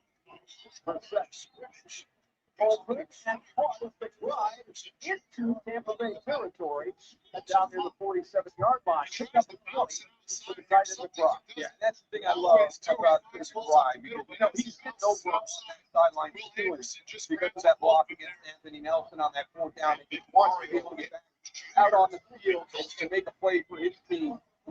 So all of a sudden, they're looking at a 3rd down. Cross in that field, finding that soft spot in the zone. Taylor initially set up on the outside. Now he finds Jones. Up top, Davis will trigger by himself on the there he goes. Jones gets rid of it. Down the step. We're set in the pocket line. Wilson falls forward. Right 10 yards to gain the 10-yard pickup and a first down. Wilson Petrie sees the end. with the catch. Fires up. Breaks up the pass just as it arrives. You can see his hands Scratches for Wilson. 5 the last 2 weeks. Right at 7. I think he was fine. I think everybody was excited for his opportunity to not line up. But I don't think anybody saw 25-50 3 over 2 weeks. It's third gut trio. Carter gets 9-4.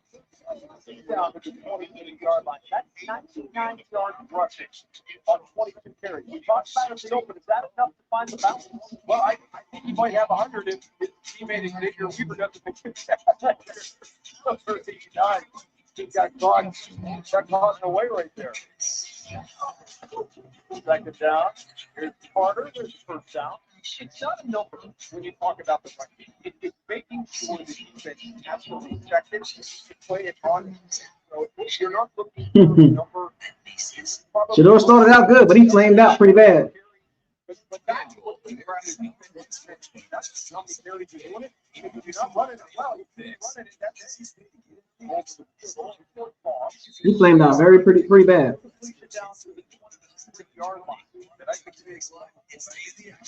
was just wondering about that, but they've got the 8 points, so I thought I'd put you on the board. But the whole, that was not working. Every fullback drop. It's associated to you. You've been excommunicated from the fullback. But it's set on the rocks down to the 15-yard line. Now it's in there, that deceptive scramble. But he has a couple of these every game. I mean, he's not a major Mayfield when it comes to extending the play, but he does everything well. I mean, he doesn't push the ball over. We talked about the sacks today. During the course of this game, but plays in the position. No, the 49ers are about to be 8-4. That's insane. How? How the 49ers about to be 8-4?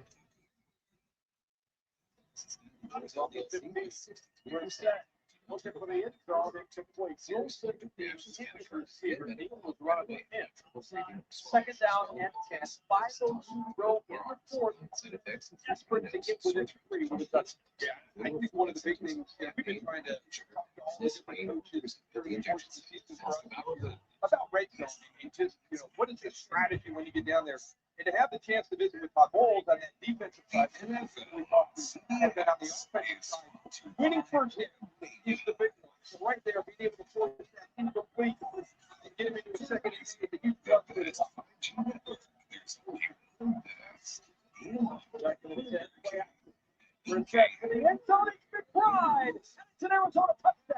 Boy, man, this defense, bro. I'm telling you, man, it's just super weird, bro. And the Cardinals are an extra point away from the field goal game. Really good stuff. Kind of covered up by Barry Johnson, their big number 70. Just kind of a vertical route there. And it's just a little bit too easy, right? Tyson Smith, that's just a little bit too easy. Is he expecting some inside help? He should think he gets there late. I'm not sure. The Panthers might win. For a guy that's not over 3 points. It's a 3-point game. Jacoby was at 6 straight games, 250 yards passing, and 2 touchdowns. The Cardinals record with that touchdown pass, Cardinals are within 3. This defense, bro. It's just I don't, man. The Bucs didn't draft well on defense, man. I don't know why people try to make it seem like the Bucs defense is really like that. Because if it was really like that, don't you think we'd have like elite guys or top shelf guys? Like, I think they try to overhype Jason like draft picks, and I just don't see. I don't see the elite or the premium guy. Like, it's just not there. Like they overhype Jason Light because he keeps draft picks, but the draft picks are not really good. They're okay at best. We don't have any premium players on defense. Like, where's the premium players? Like, where's the elite guys? Where is the premium guys? Where's the top shelf guys for the Bucs defense? I mean, at all levels. Where is the top shelf guys? Where's the elite guys? Where's the premium guys? Where's the top 10 at every position? Like, maybe Winfield Jr. a top 10 safety, but I think Tyke Smith is outplaying him. So where is it? Like, where is the premium? Like, all this hype that we give Jason Light, but where is it? Like, where is the premium guy on defense? You keep drafting defense, but it's not equating to top shelf defensive schemes. Like, it don't make any sense to me. Like, you drafted 2 cornerbacks in the 2nd and 3rd round, but your pass rush needed help. So I'm just trying to figure out, like, you keep drafting second Tyke Smith the year before that. Then you got Jacob Parrish and Benjamin Morrison. Like, but your D line and your outside linebackers stay not ready. Where's the elite guys on defense? Like, where's the premium top shelf guys? It's to your facts. It don't make any sense to me.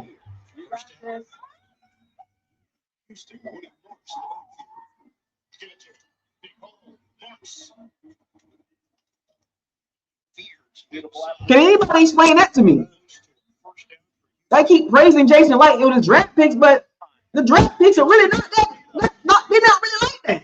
I don't know what the media keeps saying about this guy. Like, he don't draft terrible, but he don't draft well to me. He don't draft well to me. He drafts okay at best.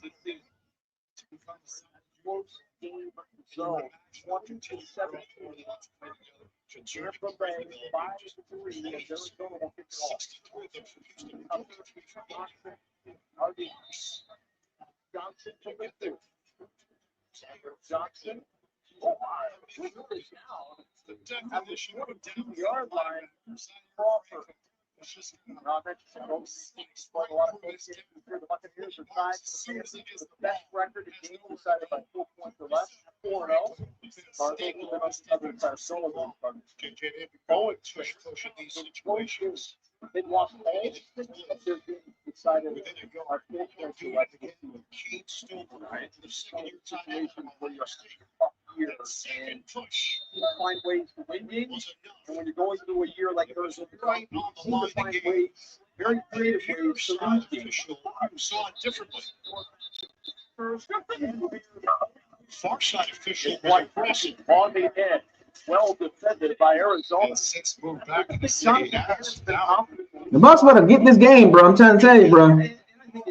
They better get this. They better get this dub, man.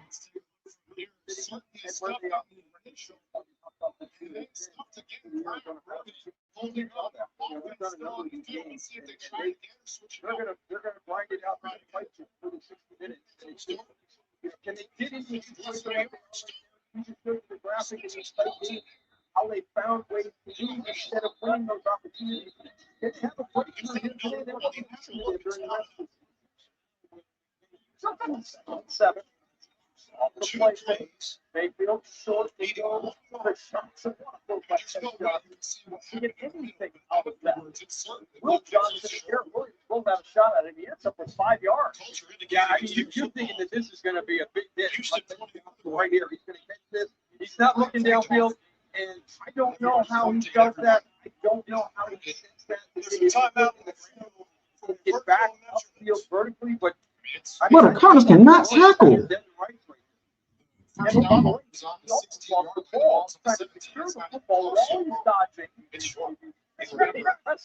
Hawkeye technology does not help spot the ball. It just simply tells you if it's first down or not after the ball is spotted by the survey. First down. That last little surge needed to get to got the a 16 4-yard and the first. Here's your virtual measurement. People talk about, the ability to hit those long home run type style carries. The Panthers going to beat the Rams. The Panthers going to beat the goddamn Rams. The Panthers going to beat the Rams. Dave Canales is really doing his job out there. What is going on? How is this happening? The Panthers about to beat the goddamn Rams. Down at the 42, the timeout called by Arizona. The third of 3 timeouts, and now they still straight ball. Having insurance is the same as having space on. Just like we getting the experience of this trainer. What is going on in that? What they can really trying to do something down there. Your arms. Who are you?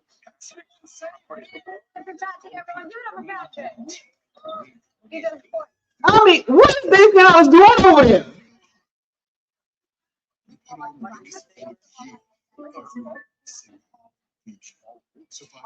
Like, what is going on down in Carolina?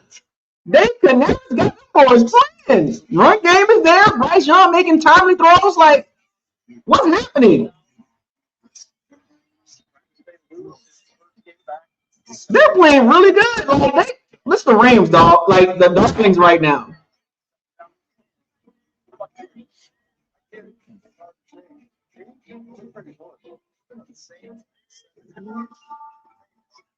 Back to base. We'll swing it out of the back.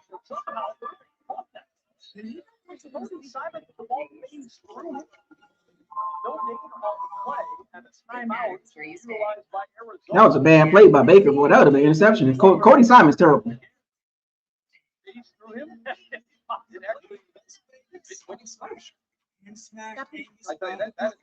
That should have been intercepted. There was really nowhere else for Baker Mayfield to go, and I don't know if he's just like, oh, I can do that. Well, we can't lose this game, man. Can't, man. We can't let the Cardinals get the ball back, bro. Cannot lose this game, bro. This is no. This cannot happen, bro. What a snap right here. Bro, this cannot happen. Get the first down, man.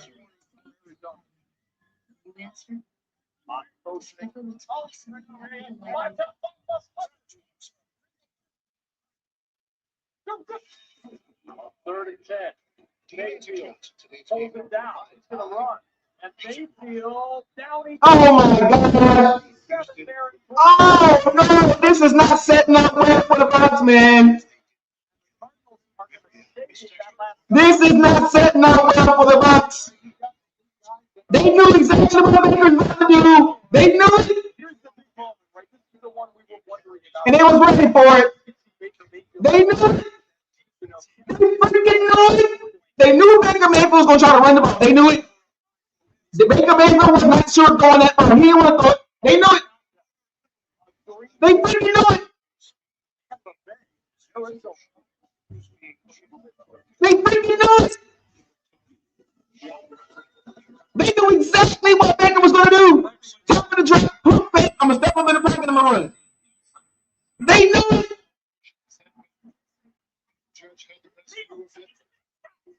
Oh, what's this? A fan is right out on the field. He's not wearing pants.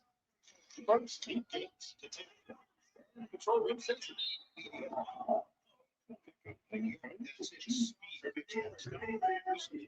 freaking knew it. One more time. Walmart Black Friday deals are online and last all week. All week? Every day. I didn't say that. Let's do it one more time. Wendy's has new chicken. They freaking knew what Baker Mayfield was about to do. Tendies. Ooh, that's fun. Tendies. And they're so good. Maybe we could change our. The Panthers just beat the Rams. The Panthers just beat the Rams. Been on the same team 17 years. Same coach for 11. Let me switch my number once. I start every warm up with a pass from the same guy. What's up, Curtis? I shoot from the same spot. Every time. They beat the Rams. And we got blown out. The Bucs ran the tricks, crossing route, and the Cardinals ran zone. They waited for the Cardinals to get to the zone, and Baker Mayfield was like, uh-oh, this is not good. Basically, when the receiver touches your zone, that's who you got. The Cardinals knew it. Tricks, crossers. Tricks, crossers. They know it. He's able to get that edge. Just a special running back, Jonathan Taylor is Unbelievable! Freaking unbelievable!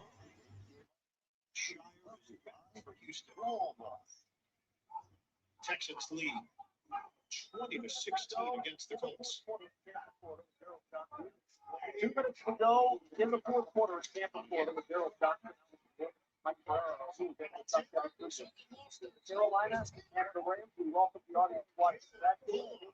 With invested interest in what happens here. Tampa Bay will punt it away to Arizona with 2 minutes to go. Cardinals have one timeout remaining.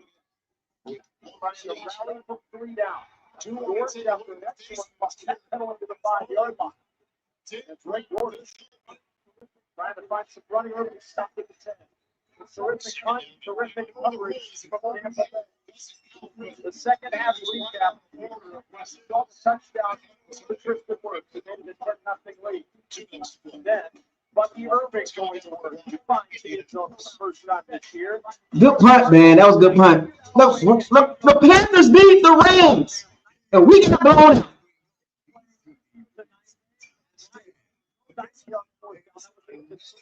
Tampa Bay, they tried a moment ago, it's a touchdown to bring them with his 7 winning drive in the fourth quarter. Total dyskinesia is caused by certain prescription mental medications. It's true. So talk to your doctor and visit theothertd.com to learn about TD and treatment options that can help. What causes this disease? Someone to talk to, bro. Find it your biggest enemy right now. I got some back to that. I got somebody for that. You get hold on. There's hope. We have to make one team Peyronie's disease for PD. A urology specialist who treats PD can help you create a plan, including non-surgical options. Find somebody today. Go get somebody.com. Holy shit, that's 75. Stick around.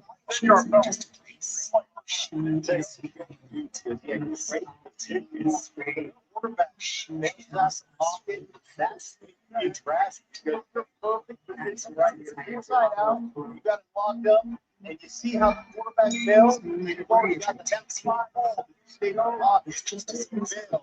Extend that. Just always with a big one out there. Another penalty. It's all out there.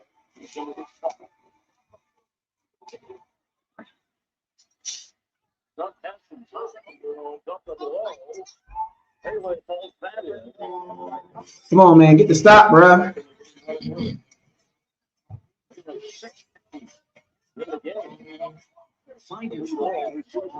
Defense.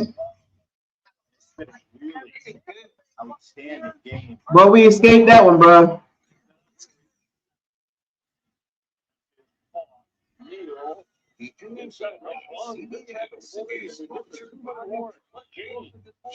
Streaming savings. It's on and get great deals on Amazon Provides checking Well, we barely beat the Cardinals, man.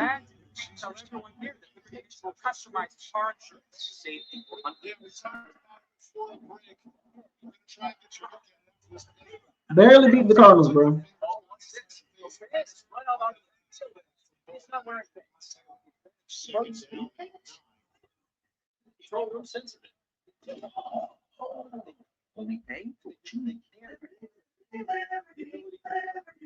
Okay, one more time.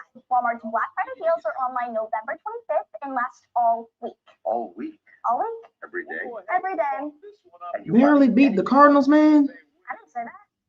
Let me do it one more time. Dude, this even look like this don't even look like a win for us, man. Crispy, juicy, tendery, tendies. Ooh, that's fun to say. Tendies, tendies, tendies. And they're so good, maybe we should change our... This game was not good, man, for the Bucs. You undies. I get it. It's hard to change. Me, I'm pretty loyal. Been on the same team for 17 years. Same coach for 11. Never switched my number once. I start every warm-up with a pass from the same guy. What's up, Kurt? We barely beat the Cardinals, man. Same spot. Every time. You can imagine how good something has to be for me to change. Can't beat it, can't beat it, can't beat it, can't beat it with the big bad dog. Come on. Don't make it look easy. Step into the world of Nespresso and bring magic to every morning. This don't even feel like a win, bro. Shop the holiday gift collection. This was not good for the Bucs, man. Like this was like. Here at Once Upon a Farm, we chose the proper one venture. Does anybody feel comfortable with the dub? Limit or purchasing power adapt. Like for real. An unlimited Like goodness gracious, like. What's in your Now I will say that punt was really good for the Bucs. That punt was really good. He had Jacoby Brissett had a good game. Greg Dortch was open on 4th and 2. He went with Michael Wilson. Greg Dortch was open on the hitch.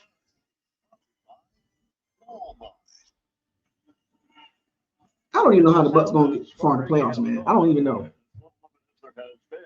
I don't even know, man. Playing two in front of my law. 8-point lead, one timeout for New Orleans on a 3rd and 6. I don't even know how are they gonna go far in the playoffs. I don't know. Shot from the pocket will fire and catch me. First down. It's 11. Inside the 25. Clock continuing to run. Man, I tell you what, Chuck is calling out protections. He's orchestrating the line of scrimmage. I don't see it. That's I'm a little worried, man. I'm definitely worried. I ain't even gonna hold y'all, man.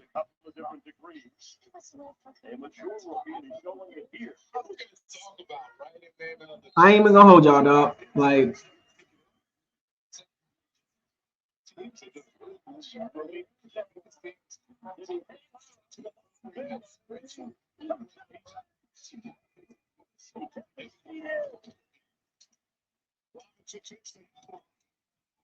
the second half, 4 touchdowns, 2 extensions, 1, 2.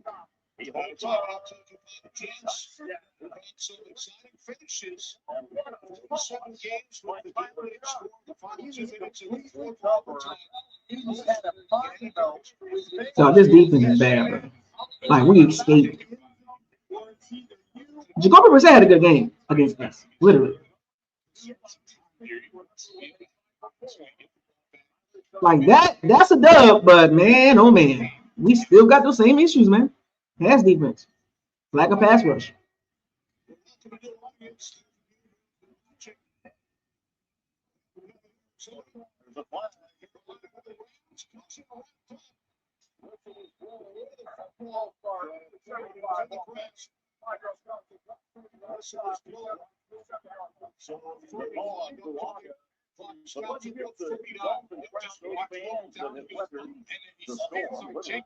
I don't know, man. So if I say Dennis made the play, he was right there.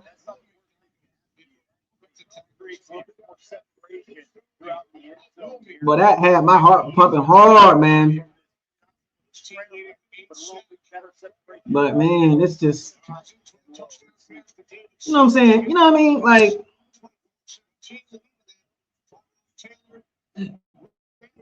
just not happy with it, man.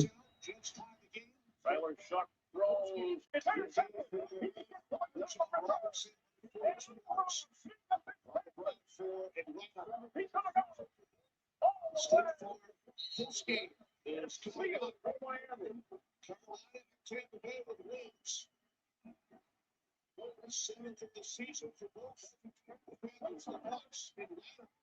Working for everything.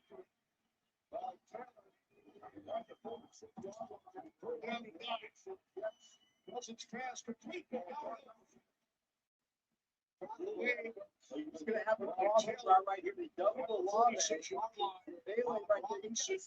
Not happy with that dub. You know what I mean? Just, man, it's just like a depressing win.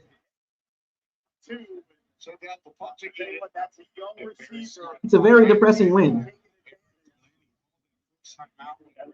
Yep. The Cardinals are a bottom of the barrel team. They're not good. We barely beat them.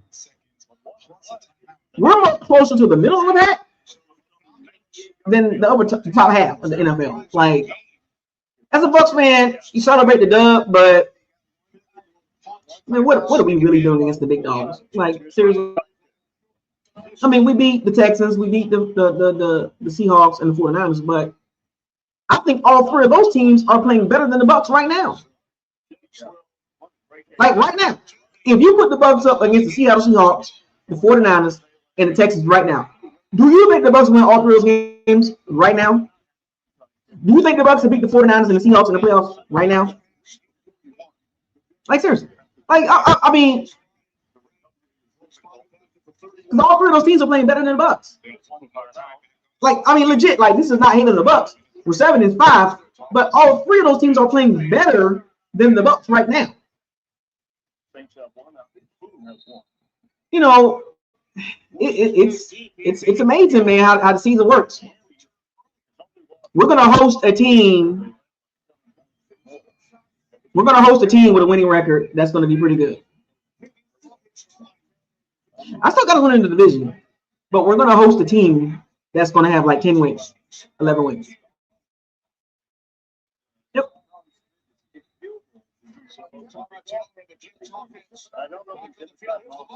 Because we're not elite. We're average at best. Like it's like the NFL has a way of playing things out. Like going into the season, you know, the Bucs weren't bad at all. But as the season play out, the Bucs are just average right now. Like they're good, but they're not great. And they're not elite. You know what I'm saying? They're closer to good than to very good.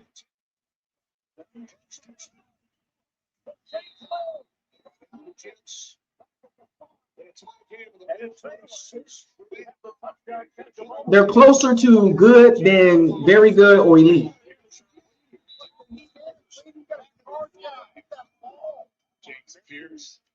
I mean, how about this? This is happening. He's got to pass 3 or 4 weeks against the what are we doing? Yeah, because the Dolphins could have touched him earlier. I don't know what they were standing around for. It lets it go like it's going to go out. Oh, he ran that before the 10 yards. Let's see. Was it touched by a Dolphin? Yeah, it's a sack in 4 consecutive games.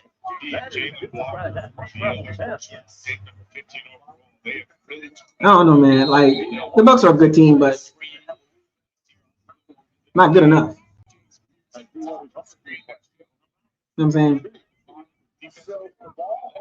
Probably one and done, and they might get lucky to get to this next round, but they look like a one and done team. They don't look like a team that's going to beat or go anywhere outside of the first round. That was short right there, 45. Yes. If the Dolphins player doesn't touch it first, this is going to be an illegal touch. And the ball will go.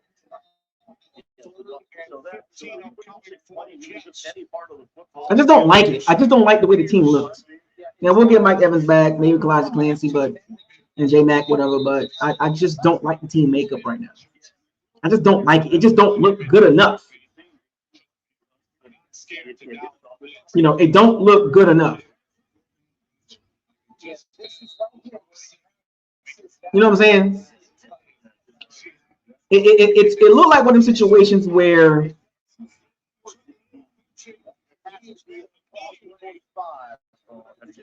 too many underlying issues, and I think it starts with coaching.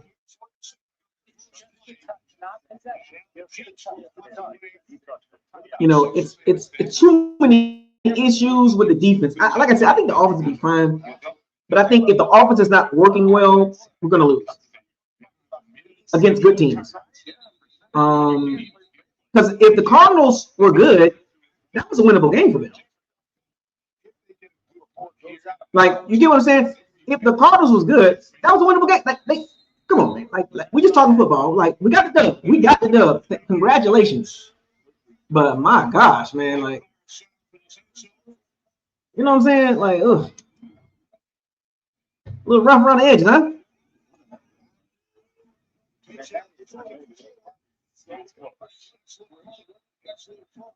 This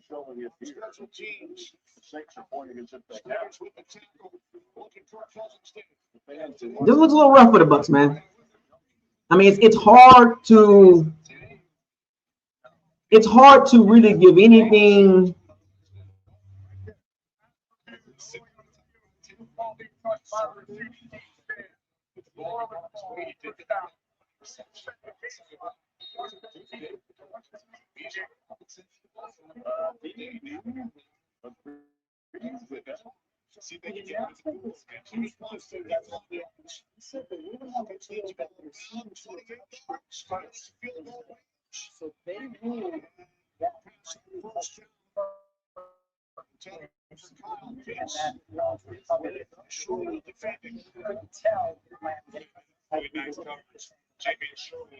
Nah, come on, Ryan. God dang, man. Don't be one of them Bucs fans, Ryan.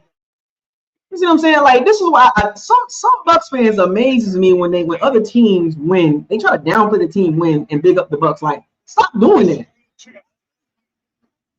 Like, stop doing that. That's not cool, man. Like, give the credit where it's due for the Panthers. They won the game. How you gonna just gotta knock them dub? Like, it don't matter what you say, they got the dub. You can't erase that win against the Rams for the Panthers. We got blown out by the Panthers. I mean, by the Rams. So now you're gonna downplay the Panthers beating the Rams? Like, come on, man. Like, what's happening here, man? Like, come on, Bucs fans. Like, do better. This is one of the craziest fan bases I ever seen, man. Like, can't nobody else do good but the Bucs. Like, what? Like, what are we doing, Bucs fans? Ryan Howard, I gotta call you out, bro. That's not right, bro.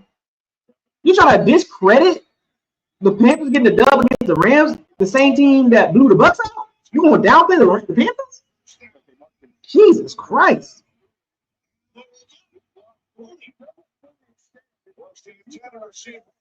Like, that's crazy. That's wild, bro. Like, that's some wild. That's something that's very wild to say. You know what I'm saying? Like, because we got blown out, the Panthers get the dub against the Rams. Oh, they're not good anyway. What? So then what does that make us then?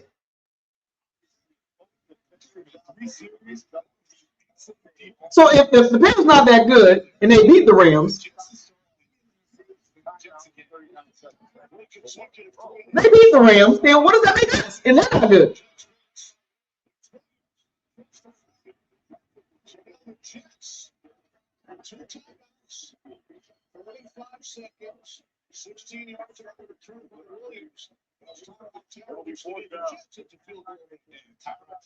I don't know, man. It's just weird to me, man. Some of the Bucs fans saying some ridiculous stuff. I'd be like, wow. Like, God dang, bro. Like, that's crazy to say, like, as a football fan. Because we lost to a team that our divisional rival or division opponent beat. You're going to downplay them to big up us that we struggle against the Cardinals. So what's the better win?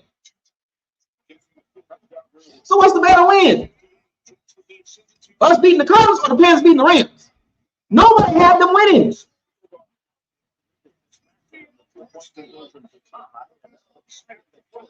Nobody had them winning. Anyway, let's talk about the recap of the game. The Falcons about to lose. Bruh. Ryan Moore is probably going to be fired. ASAP. You cannot lose against the Jets. Can't do that. You can't lose against the Jets, bro.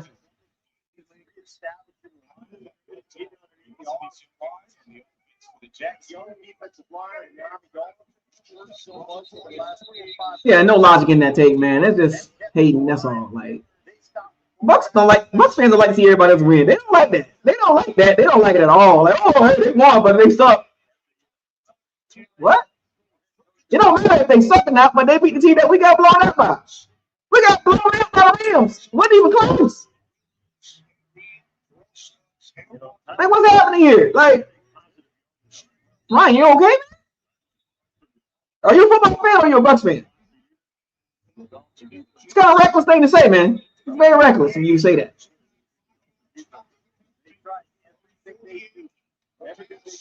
But I'm just saying, man. Like watching that game, very reckless thing to say, Ryan Howard. That's ridiculous. I think you're a Bucs fan. I know you're a Bucs fan, which is great. We're on the same ship, no hate. But that was very reckless of you to say. Can't do that, man. But shout out to Ryan Howard, man. Like, you know, cool, but that was reckless, man.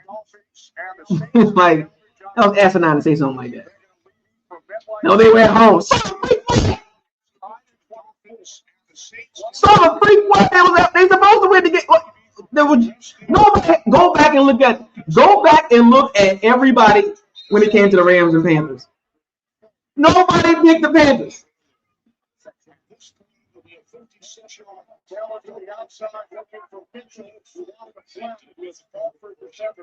Nobody picked the Panthers.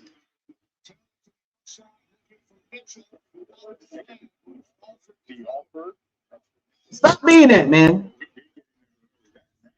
I think the only people that picked the Panthers are the Panthers fans. But yeah, man, you know, at the end of the day, man, that game was tough. It was tough to watch. You know. It was tough to watch, man. Like, we got 7 wins, man.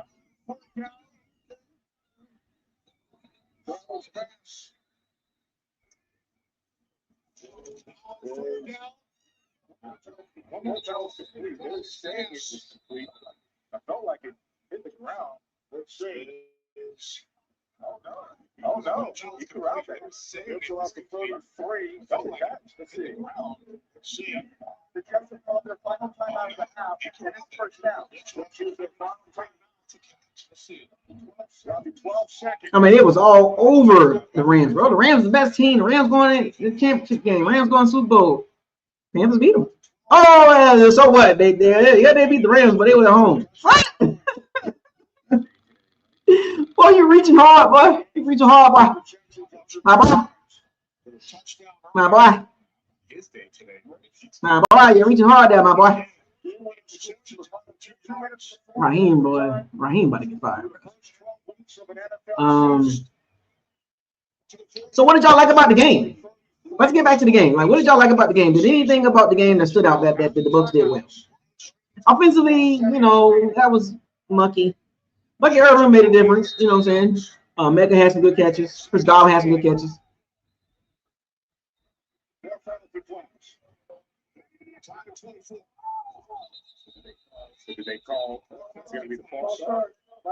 You know, Bucky has some good plays. Chris Godwin has some good plays. You know what I'm saying? So the guys that we were wanting to come back, you know, for weeks are back. And, you know, Evans will come back soon. So, you know, J-Mac talking about coming back. Elijah Clancy talking about coming. Hassan Reddick. Yikes. $14 million. Diaby got 6.5 sacks. Vita got what, 3.5?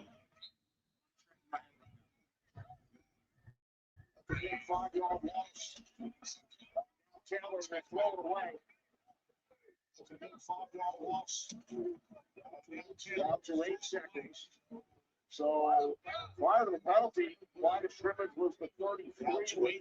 Hassan Reddick, bro. That dude's woof. Yeah, I was never hyped on that signing. I was never hyped. Braswell, not good enough. Anthony Nelson made a good play. Yeah, they do that, but special teams, right? Chase McLaughlin, you know, the punt. People don't talk about that punt that pinned the Cardinals inside the 20-yard line. That was huge.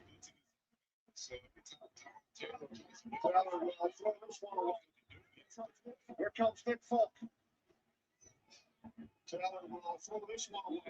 He missed from 55 back to the third quarter.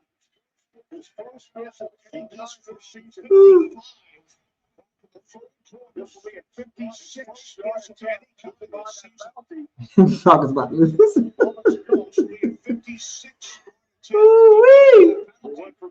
Boy, somebody gonna get fired today. But the record is 56. Is 58.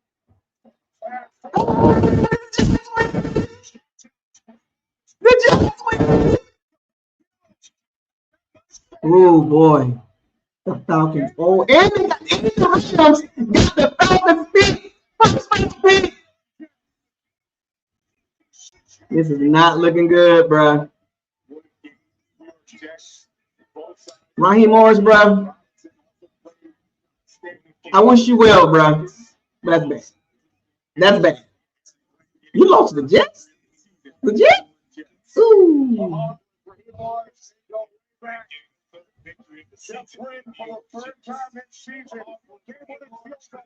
The Rams got the Falcons pick, and it's going to be in the top 10. So the Rams going to be stacked even more.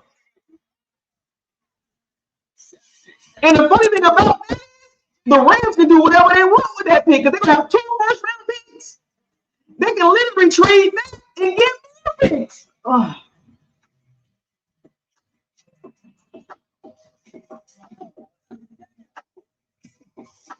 Boy. Ooh, Raheem, bruh. Not good, man. Not good, bruh. Not good. Raheem Morris, bruh. Probably gonna get fired. They probably need to clean house right now. How you lose to the Jets? Jets! The Jets gonna be bigger than the top 10. The Rams about to be stacked even more.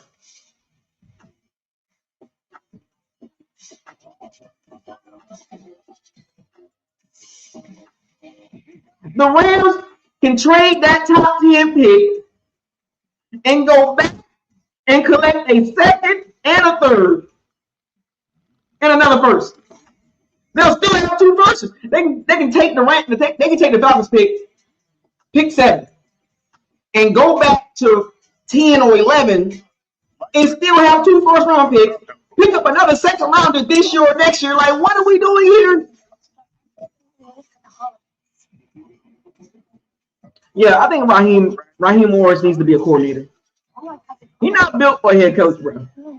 That's a bad loss. That's a loss to get you fired. Like, everybody ripped the Jets. Nobody thought the Jets were going to be good.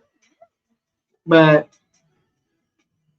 you're not supposed to lose that game, buddy. That's bad.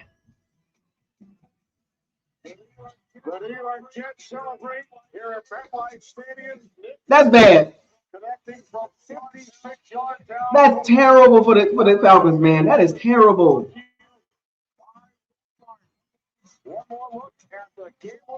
Oh my gosh, bro, that is so bad. And the Jets pick up their 3rd one of the season, dropping the Atlanta Falcons to 4-8. So the Colts in trouble. The Texans beat the Colts. Panthers beat the Rams. 49ers beat the Browns. Dolphins beat the Saints. The Dolphins 5-7, by the way. They won last 4 out of their 5 games. The Jaguars beat the Titans. Woo-wee! The NFL is crazy season. Crazy season. Got to be more careful, bro. I know a lot of stuff about to happen, man. Rinvoq can lower ability to fight infections. Before treatment, test for TB and do blood work. Serious infections, blood clots. But how do we get blown up by the Rams and the Panthers beat the Rams? That don't make no sense to me. GI tears, death, heart attack, and stroke occurs. CV event risk increases in age 50 plus with a heart disease risk factor. Tell your doctor if you've had these events: infection, Hep B or C, smoke. That don't make any sense to me, man. Don't take if allergic or have unsettling. First down. We got the dub, but Take back what's yours. Bucs 7-5, Panthers 7-6. Like they right there. They ain't going nowhere. And we got 2 games against them. The Dolphins game won't be easy. I'm gonna tell you that right now. That Dolphins game. There it is. WTF, maybe. That Dolphins game will not be easy. They playing a lot better. Saints game, we'll beat them. We already dominated them. So that's what we'll be 8-6. Well, I'm sorry. We got the Dolphins and the Saints, the Panthers. Well, we got a game in between, you know what I'm saying? We got the Falcons, December 11th. I'll be at that game. I will be at the Bucs. The Falcons at Tampa, December 11th. I'll be there on B Square. I will be in the stadium. First down. Don't get mad at me. stuffed crust that make it what's the word? Edge crunch test. Anybody fantasy all messed up? I'm in the playoffs. My fantasy, #1 in my division, because I really do this. For number 2 seed, I'm a number 2 overall seed, but top 2 seeds, so both top 2 seeds get a bye in my fantasy league, or not really my fantasy league, my girl fantasy league. I'm taking over her team, so. You feel me? I really like that. I watch football. I understand. Some of us do, some of us don't. Every week is different, CJ.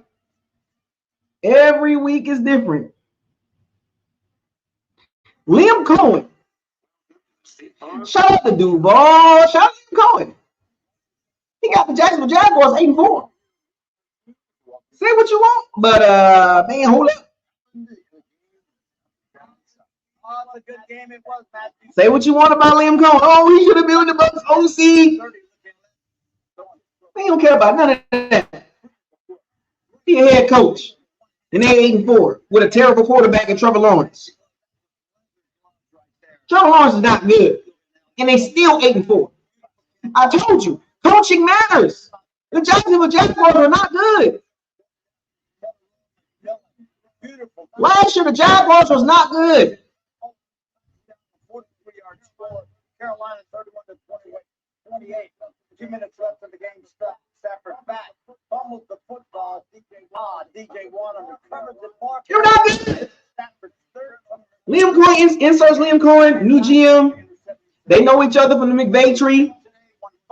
8-4. Oh, Liam Cohen, he's a BITCH. He should have stayed with the Bucs as the OC, man. FUCK to all you Bucs fans that wanted him to be the OC. Because guess what I would have did? I would have took a head coaching job too. Don't care about none of that. Shout out Liam Cohen. And for you Bucs fans that still butthurt, get over it. He's doing really good with a terrible quarterback. That's not even his guy. Trevor Lawrence is not a Liam Cohen quarterback. He took a head coaching job. He got it. And he's showing everybody in the NFL, especially Bucs fans, he made the right choice. You talking about he was going to be in the tie bowl? Liam Cohen was going to be in the tie bowl. Get out of here. Scram. Pick squeaks. Jacksonville Jaguars 8-4. He's doing it with a terrible quarterback. Or below average at best. And y'all goofballs are mad at Liam Cohen for taking a head coaching job. You goofballs wanted him to stay an OC. You goofballs? Like, what is wrong with you?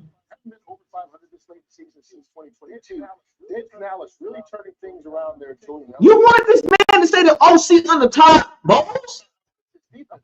Number one scored defense in the league, but they gave up twice as many points as they usually do. And it doesn't matter how good your team is. And then you joked about Dave Canales. I did too. I joked about Dave Canales. I did. But guess what? They win the games. I thought Dave Canales was going to flame out. He didn't. Year 3. You go out, you get 2 touchdowns, 4th and short. They went out and won that game. And then another thing, you look at what those Rams did.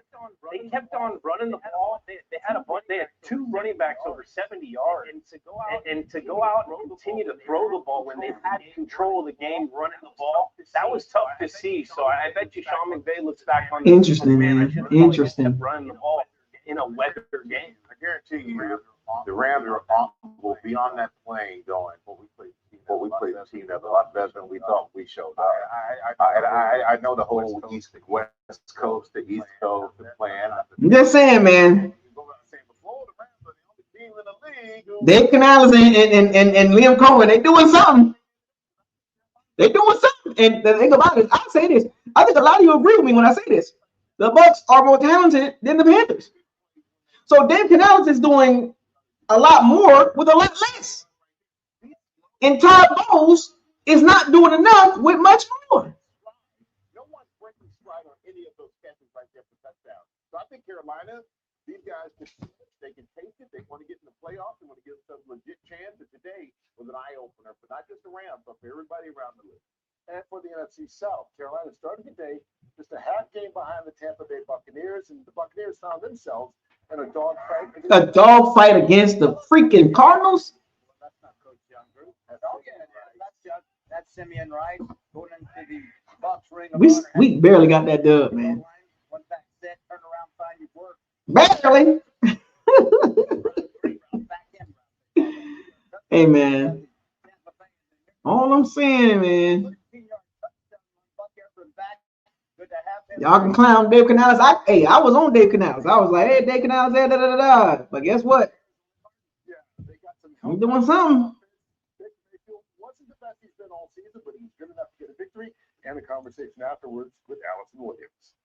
Baker, congratulations. You guys find a way. You said this was a must-win game as it is from here on out. What did it take to get Scrabble against the freaking. Special teams and defense held us in there for quite a while. We'd have loved to have finished on our own. But we also believe a vehicle should be fun. Yeah, we scored enough points to win. That's what matters. A lot of things to improve on, but thought the guys were really, really locked in. Locked in. Push the final stretch of the season. How nice was it to get some pieces out there, especially Bucky Irving being back? Yeah, I mean, huge. Just to be able to have three healthy guys like that. They all do different things really, really well. So Bucky makes a huge difference for us, and they kind of feed off each other. So it was great to have. You're playing today with a sprained shoulder. How much was that in the back of your mind, or how much did it kind of play a part as you're going through what you're seeing and the decisions you're making out there, especially when you're looking to run? Yeah, I mean, the goal is to try and get the ball out quick and early and often. Some of the pressures Nick Roush felt a hell of a game. He's got a lot of pressures he can dial up. But yeah, sometimes having to hold on to it. But yeah, just getting the ball out early with the goal and guys making plays, and I think we did enough. The Bucs literally stayed away with this dub, Well, they man. did just enough, and by getting Bucky Irving back, they were able to have it balanced off. Baker gonna have surgery soon after the season over with. State half a game ahead of Carolina in the South. The San Francisco 49ers trying to keep pace in the West, taking on the Cleveland Browns. There you are. Rookie quarterback out of I'm just saying, man. We gotta tighten up, man. the point second. A beautifully thrown ball between the corner and the safety. That's Harold Fannin Jr. A 34-yarder touchdown. 3-point conversion is good. An early lead, 8-7. But that from Ross Purdy and Juan Jennings. They go. But wait a minute, the 49ers 9-4? Oh my gosh. They did not make it. Didn't matter not though. 49ers on the road, 26-8 over the Cleveland Browns. All right, and right now, Michael, the San Francisco 49ers, 2 games ahead of Detroit for that final wild card spot in the NFC, which I think is somewhat surprising because I think we expected Detroit, to be a little bit, farther ahead. Then you look at Well, we're gonna play somebody really good in the first round. I'm telling you that right now. We're gonna. The 49ers are 9-4. Like with all those injuries, and they look good. They look good. They got Brock Purdy back. They got Kittle back. They got Juwan Jennings back. They got Ricky Pearsall back. Like they're trending in the right direction. When they need them to step up, stepped up. So I'm really impressed by the 49ers. We're gonna play somebody really good in the playoffs. And I think we all thought maybe their window is closed, and maybe it's not as open as it used to be. But We're gonna play somebody really good in the playoffs. Gosh. Packers, Bears, 49ers, Rams, Seahawks, Eagles, Cowboys making a late push. We're going to play somebody really good in the first round.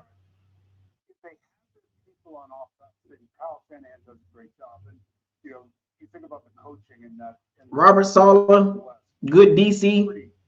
He's another one like Todd Bowles. I think they're better off coordinators than head coaches. He certainly deserves a big pat on the back. He doesn't have how you keep. No, all you're amazing, isn't it? Yes. Yes. If there are 2 guys though are there, tight end, wide receiver, left tackle, McCaffrey, quarterback, now back. They can be in any game. The 49ers are 9-4 and we beat them. But they're better than us. You know, so funny. Miles Garrett, 1 more sack, so he's got 19. The teams we beat early in the season, we're not better than them. Let that sink in for a second. Let me repeat that. The teams we beat, we're not better than them. We're not better than the Texans right now. We're not better than the Rams. I mean, we're not better than the Seahawks. We're not better than the 49ers right now.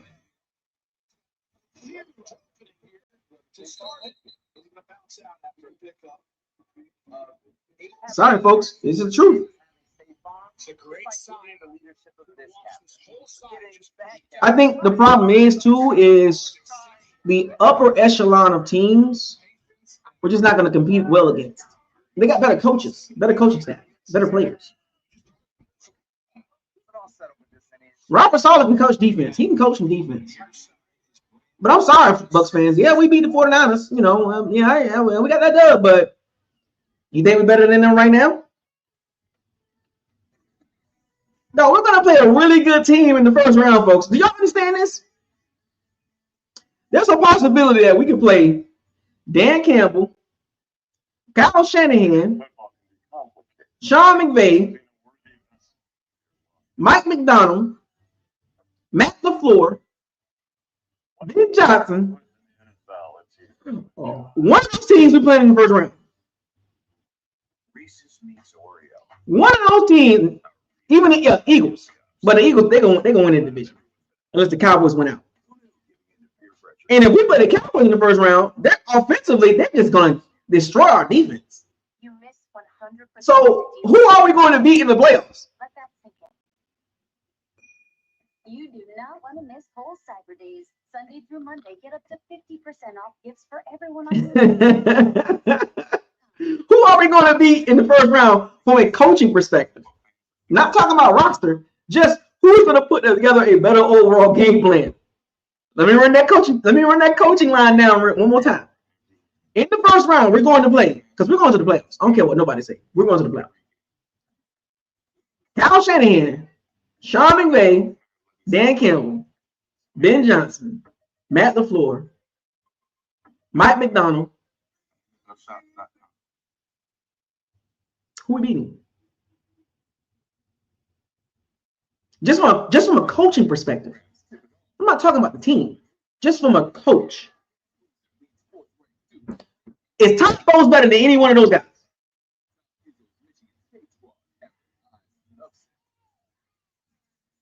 Is Todd Bowles better than any one of those guys? Don't worry, I'll wait. Would you pick Todd Bowles over any one of those guys?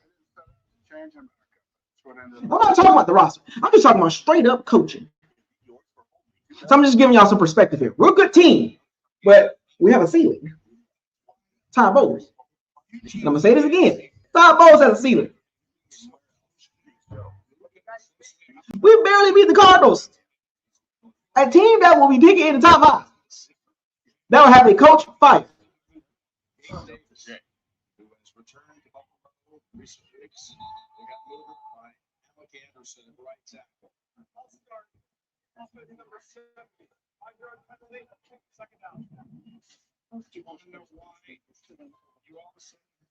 I'm just like, I'm a Bucs fan all day.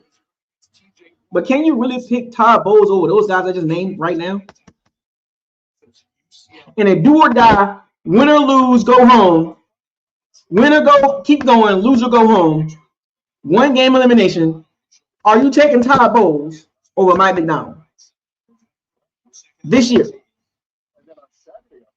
McVay, Shanahan, Matt LaFleur.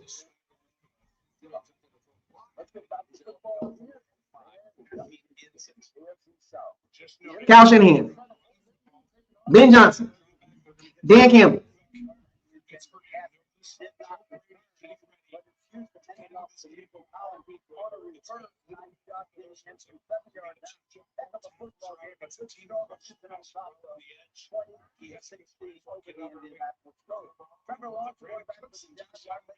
I mean, Karen Hodges, in his first year, he's doing that with the Bears. What does that tell you? And Caleb Williams is not even his quarterback. Caleb Williams is not even his quarterback.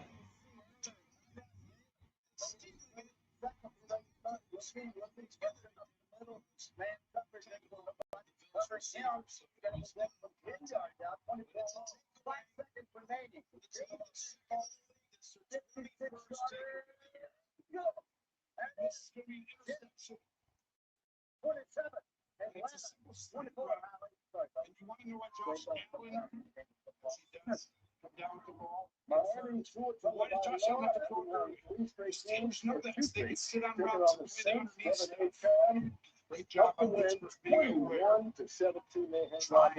I ain't gonna hold y'all, man. That Dolphins game ain't gonna be easy. Y'all think that's gonna be an easy game? Mm-mm. Panthers game won't be easy. The only easy game we got is the Saints.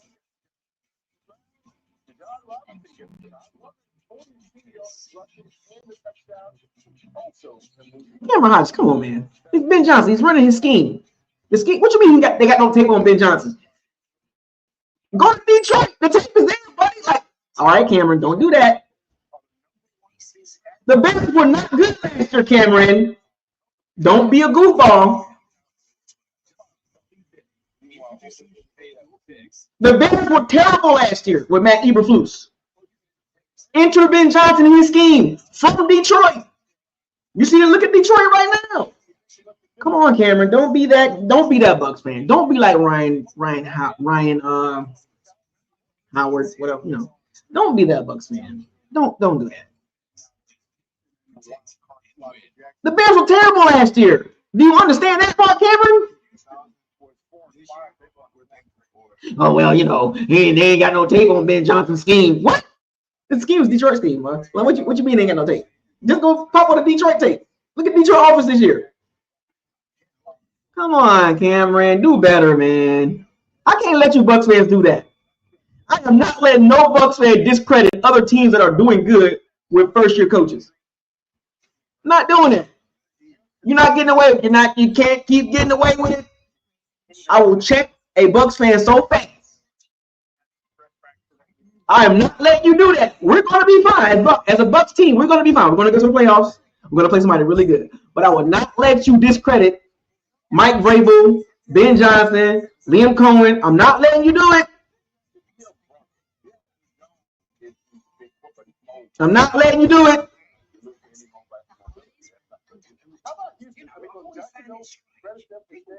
Not letting you do it. I said this year, Cameron. Follow. You gotta catch up, man. Cameron, don't do this, man. You're not gonna win this, Cameron. I said this year. Are you taking top bowls over Ben Johnson? He took a Bears team that was terrible. The same team that they picked Colson Loveland over Tyler Warren, and they got bashed for that. He's doing it with Caleb Williams, an erratic quarterback. They've won 8 out of their last 9 games. Cameron, are you a football fan or a Bucs fan? Which one is it?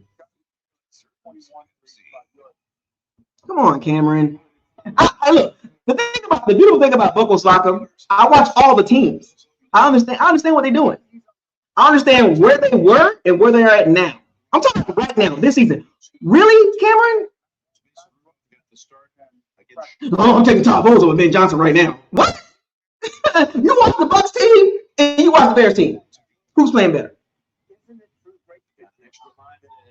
What are we doing? You're probably the same guy that take top bowls over Liam Cohen right now. Stop it, Cameron. You're not going to win this one. I'll admit if I'm wrong. I'll admit if I'm doing too much. But I do know football. And I watch all 32 teams. I do. We can sit here and talk about any team you want to talk about. Outside of the Bucs, I pay attention. Scheme, roster, GM. Ben Johnson is a difference maker. And he don't even have his quarterback. Liam Cohen is a difference maker. Don't have his quarterback. He's working with a below average to average at best quarterback. And they're winning. That's the point. You're probably the same guy that would take top bowls over all those coaches I just named. Because you're so into the Bucs, which is great. There's nothing wrong with that. Because I'm all about the Bucs too. I used to work. I tell this story all the time. I used to work at the stadium. See, To me, you were babies when it comes to being a Bucs fan. I was a Bucs fan before you were born. I'm telling my age, but like I said, I used to work at. See, when you were a baby, or probably not even born yet, I was working at the stadium. And those hard concrete seats that if real Bucs fans know, them seats they used to have back in the day at the big sombrero used to hurt your booty. You used to sit down there for 3 hours. I worked at the stadium selling cotton candy. You can't tell me nothing. You can't tell me nothing. I worked at the stadium as a teenager when you were in elementary. I am a true Bucs fan all day. I live in New Orleans. Represent my team everywhere I go. I can't let you do that. I can't let you do that. Can't let you do that. Stop it. You're not going to get this one. I'm one of those Bucs fans that's like, the reason why I don't really worry about the media and what I say, because I don't live by the media rules. I say what I say on this channel for a reason. I don't play the game. I don't do the politicking to get the views and to get the Bucs players to come on my channel. I don't do all that. I could. I can down every team just to big up the Bucs team, and you know, we can't do no wrong. I could easily do that and get 20,000 subscribers, but I don't do that. I can tap dance and do all this shucking and jiving to get all the views and the interviews. I don't do that.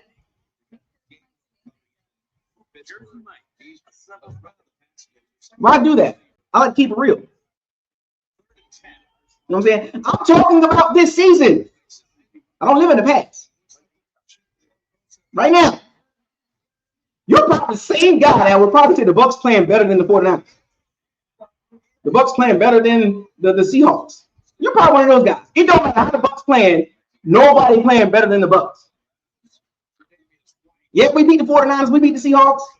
We beat the Texans. And we better than them right now. You're probably one of them guys. You probably watched this game and said, oh, the Bucs is really like that. Disregarding the flaws in the coaching staff. Not the roster, the coaching staff. Start with the head coach. You're probably one of those guys that will overlook flaws and Todd Bowles to big up Todd Bowles. You're probably the only one. You're probably the only one that's cool with the draft picks, too. You're probably the only one cool with Chris Bradley. You're probably cool with the Hassan Reddick signing. You're probably cool with Graham Barton at center. You're probably one of them Bucs fans. You're probably cool that Sterling Shepard's getting reps. You're probably one of them fans. You're probably cool that the interior O-line is not good, but they good in your eyes. You're probably one of those fans. You're probably one of those fans. You're probably one of those fans. Mm-hmm. Yeah, I think a lot of us, when it comes to Todd Bowles, meh at best. You know, like I said, Todd Bowles is not a bad coach. I just think he has a ceiling. Don't get mad at me. Get mad at the Bucs. Don't get mad at me. I'll just tell you what I see. Hashtag, what does your eyes tell you?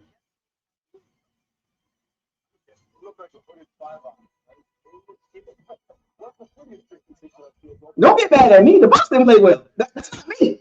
I'm just telling you what I see. Now, what I see versus you, what you see is clearly different. There's nothing wrong with that. I ain't even mad at you. It's a healthy debate. You know me, I don't get mad at something like that because I don't play the game. You know what I'm saying? But I'm not going to big up the Bucs like they really all that, and they're not. They're a good team, but they're not great. They're not very good or a great team. They're a good team. So yes, we do have different point of views when it comes to the Bucs, Cameron, and that's okay. I'm not hating you on that. I don't hate that. I just like a healthy debate, and I like to tell the truth. Don't tell pieces of the story. Tell the whole story. In 2025. Don't tell me what they did in 2024, in 2023, in 2022. I don't care about that. I was there too. I know what they did back then. I'm talking about now. We barely beat a bad team. A win is a win. But I got to keep it 100, Cameron. Come on, man. It's okay to have healthy debates, as long as we keep it there. But I will not back down on what I saw today and what I have saw these last 5 games.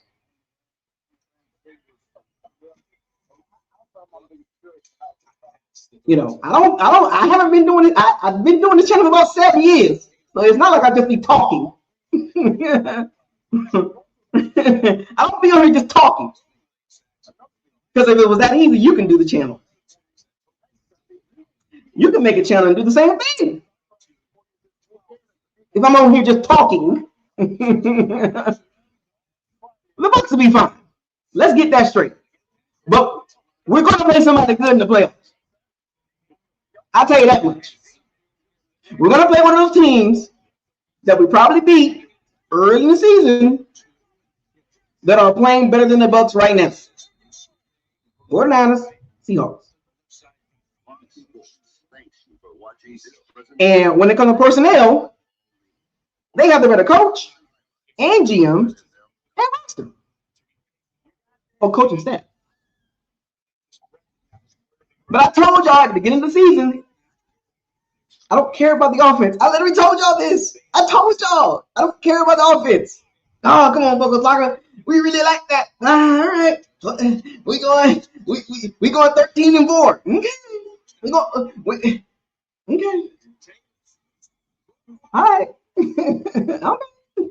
13-4. We hold on to 12-5 though. We still got hope for that. We still got hope for 12-5. You 12-5 fans out there. But what did I tell you? 10-7, 11-6. I'm not hoping for, look, I want the Bucs to win out. Finish the season 12-5. I hope they do. Okay? But I like to keep things in perspective here. We're right on the cusp of where I thought the Bucs would be at. I do this, and I don't brag. I'm not a bragging channel. But I'm telling you, man, I said the ceiling is 11-6. The floor is 10-7. Now I said not. I really said 9.5 wins. I really said that, which you know you can put it in. Well, no, I said 10.5. So in between 10 and 11 wins, and we're right there.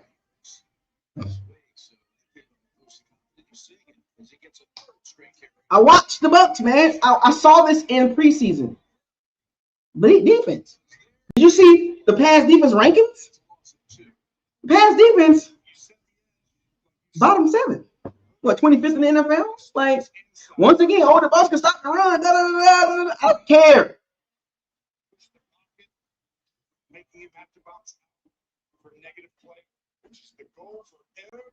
I care less about what the offense do because I know they're going to be fine. Do you understand that? Y'all keep dancing around and trying to, the offense. No. Nope. Stop. No. I am not letting no Bucs fan dance around the fact that the defense is not good.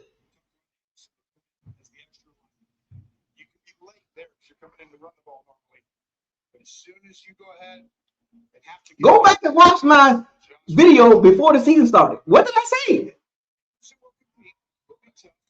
What did I say? Trenches. What did I tell y'all? And look at all you in the comments. Oh, the pass rush. Oh, the pass rush. But we got Benjamin Morrison and Jacob Parrish. But now here we go. Fast forward. 12 weeks later, you're complaining about the pass rush. The same thing I talked about. I talked about this. I really do this. I told y'all defense is going to cost us some games. Well, And what are we complaining about right now as Bucs fans? Anthony Nelson, Braswell, Hassan Reddick, Vita, Diaby. We complaining about the pass rush. The same thing I've been beating the drum for the last several years that the Bucs need to load up on. Because a good pass rush can make a secondary look really good. But nah, Buck Ozlaka be hating on the Bucs. Oh, Buck Ozlaka, he just talking. All right. Look at it. Go look at the comments. Go look at the comments and go look at what I talked about at the beginning of the season. It all comes to fruition. I watch with my eyes. What my eyes tell me. The Bucs don't have a playoff pass rush to get to the Super Bowl. They don't have a good defense. They don't. Matter of fact, the defense has been more healthy than the offense.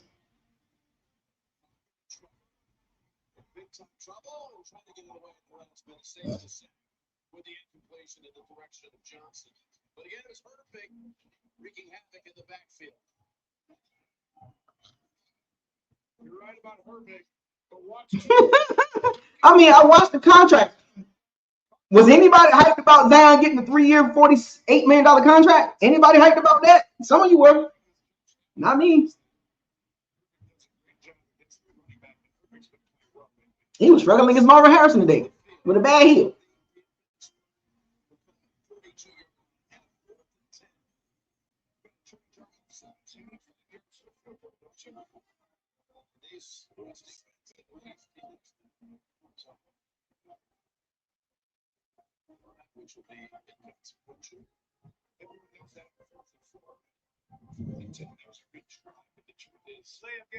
We've watched Bo's defense since 2019, fam. You should know what you're going to get with Bo's defense. Jacoby Brissett had a really good game, by the way.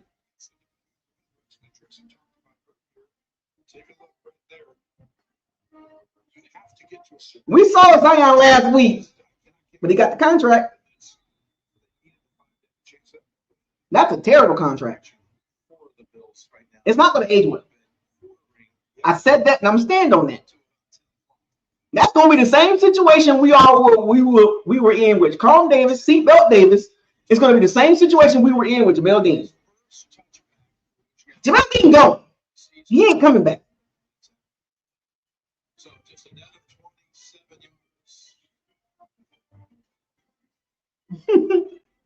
Jamel ain't coming back next year, folks. I want you to get that out your head. Yeah, they made it clear. They drafted a cornerback in the second round and they paid Zion. What you think gonna happen with Jamel Dean? Jamel Dean might be so desperate, he might take peanuts to stay with the Bucs. He might take a $1 million contract, $3 million contract just to stay with the Bucs. Now, if he do that, cool. Always closer.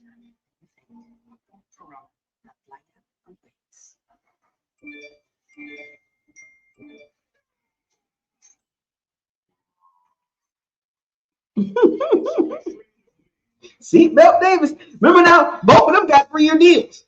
We got rid of Davis 2 years ago. And then Jamel Dean, he ain't coming back.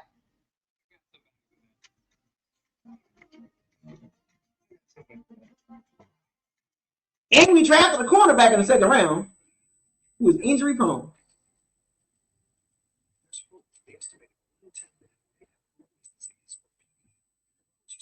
That contract, that Zion McCullough contract, not going to age well, folks. Mark my words. And I might be wrong, but I'm going to go with my gut feeling. I've seen this story before. Zion McCullough, he is who he is. All the talent up here. He ain't got it all up here. He was getting cooked. He was getting cooked by Bo Harrison.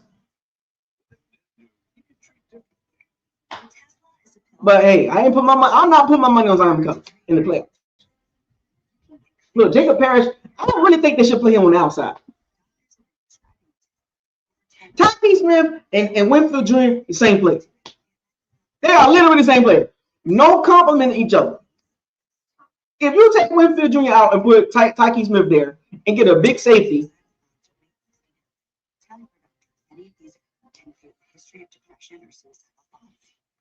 They're the same player. But yet, Jacoby Brissett had a ton of yards today. Good completion percentage. Moved the ball down the field outside of that interception. Why can't we get this right? Why can't Todd Bowles get this defense right? It's the same thing we keep seeing since 2019. We got away with it in 2020. But I can tell you right now, as the season has passed, that defense has not aged well.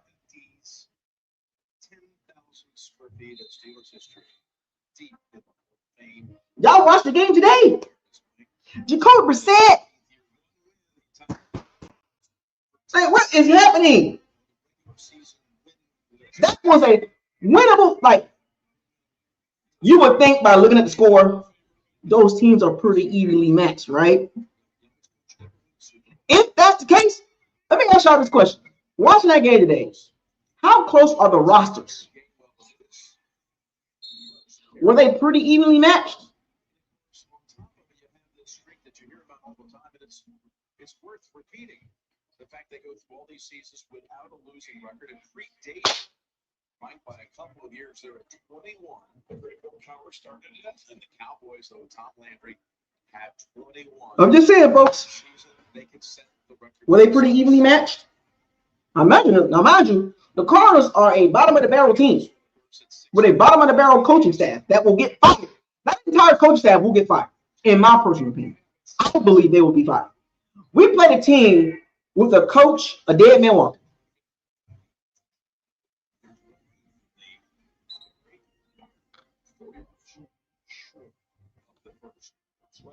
Jonathan Gannon is a Black Friday, you out of here coach. And we beat them by 3 points. But I told y'all before we played Arizona that they're 2-6 in one-score games.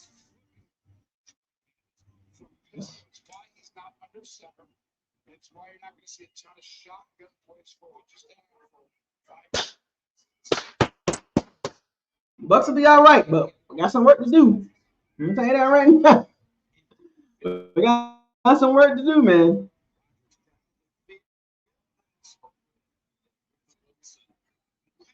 It's a struggle, folks. It's tough. Man, it's tough. Bucs life. Roman Wilson thinks he did it correct. Aaron Rodgers wanted him to get his eyes back because he gets it up so quick. By the time Roman Wilson's eyes come back, Bucs life. We'll be all right, though. But I just got a feeling we're going to play somebody really good. It's probably somebody we beat already. I'm going to take a guess. We're going to play the Seahawks or the 49ers in the first round. I'm going to take a guess. Or the Rams.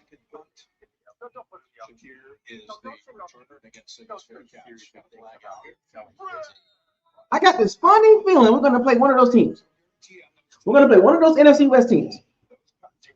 And all three of them, Rams, Seahawks, and the 49ers, they're going to all have 10 or more wins.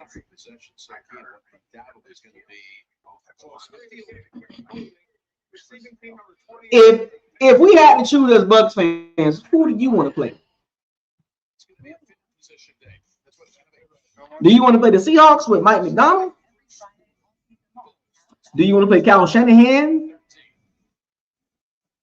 with the 49ers? Or you want to see McVay again with the Rams in Tampa?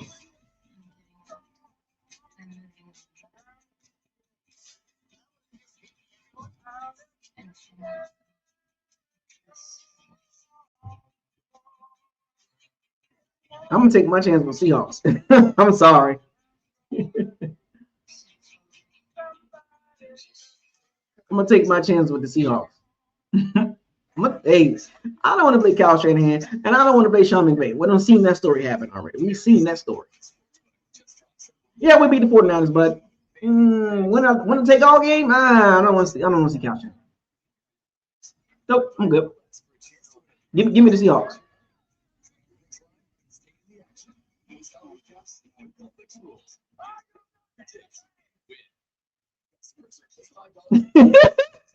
So, what are the expectations for you guys when it comes to the Bucs this season?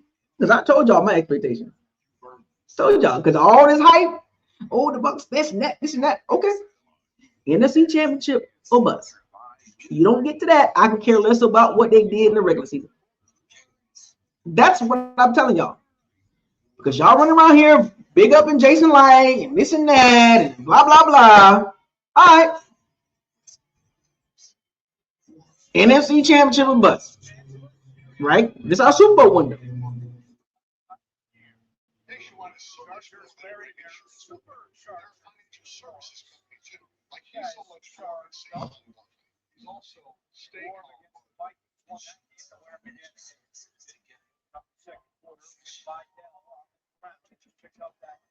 That's all I'm saying.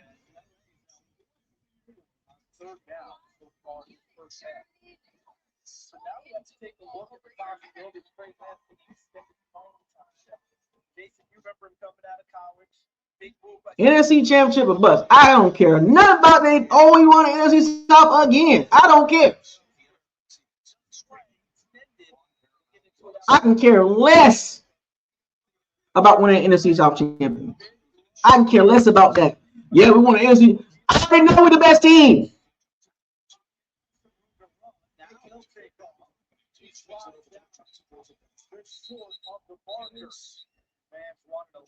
I already know we're the best team in the NFC South. What else? The Panthers are on our butts. And if the Falcons can get a better coach, they'll be on our butts. That's all I care about. NFC Championship or bust. Because guess what?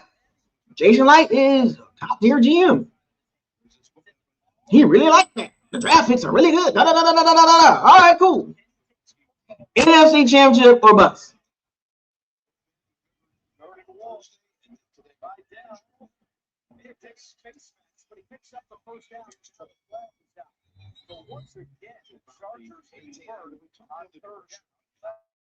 I don't want to hear it.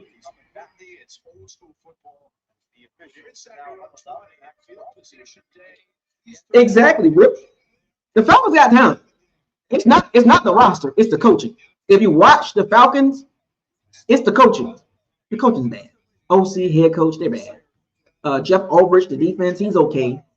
But it's the coaching. It's literally the head coach OC. They got to get rid of both of them. They got too much talent to be that bad. They got a pretty good defense. Second in NFL in sacks. Decent secondary. They need a number 2 cornerback. But their head coach is bottom of the barrel. Jesus Christ. He is terrible. Raheem Morris is terrible.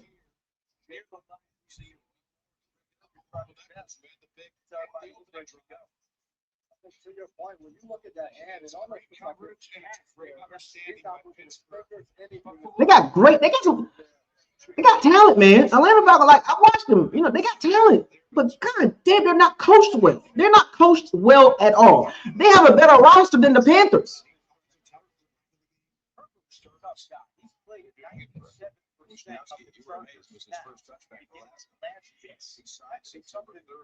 I know, Edward. I know.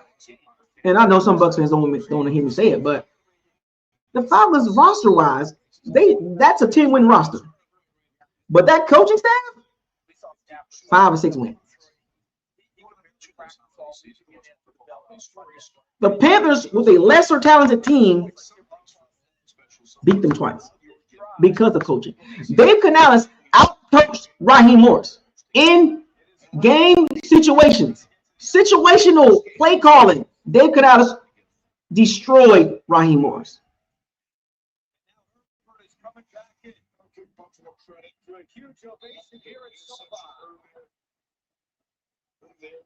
Roster-wise, the Falcons roster is right there with us. They got a better pass rush, obviously, but they got terrible coaching.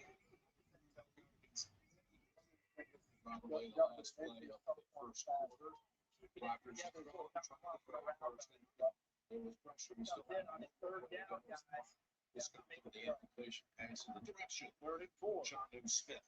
this one is stopped and false start against LA. This was going to be an easy throw completion. Rogers is good job. Everybody's going to throw to that calf. Outbreak here up. Inside, step out. Break out. He's getting this tackle. Rogers saw that because that could have been. Let's go back to earlier when Herbert ran off. Oh yeah, we had Raheem Morris as our head coach, and that was a terrible idea. He wasn't ready. for this first quarter. Allen and Travis up for 24. Rogers 2 of 5 for 10. Let's see what we can do on first. Second and 10. It's going to be a running play. And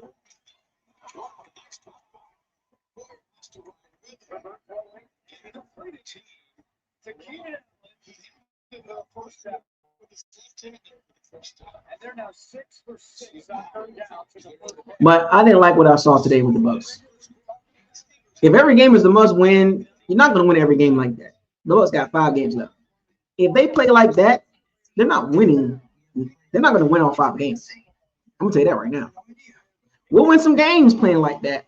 Saints, maybe the Dolphins, maybe. But we're not going to beat them. Carolina Panthers playing like that.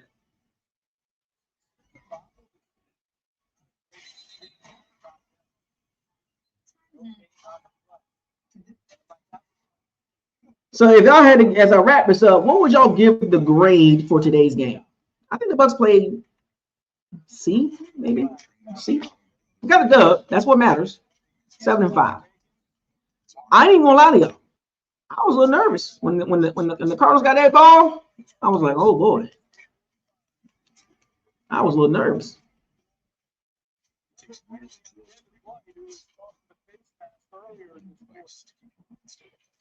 I was nervous. I'm gonna give him a C.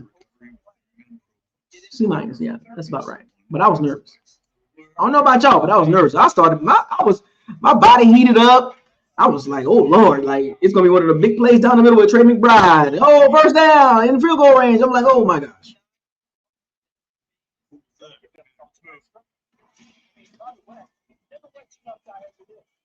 Like, no matter what, the Bucs should have dominated that game, and they did. They did dominate that game. We have the better roster.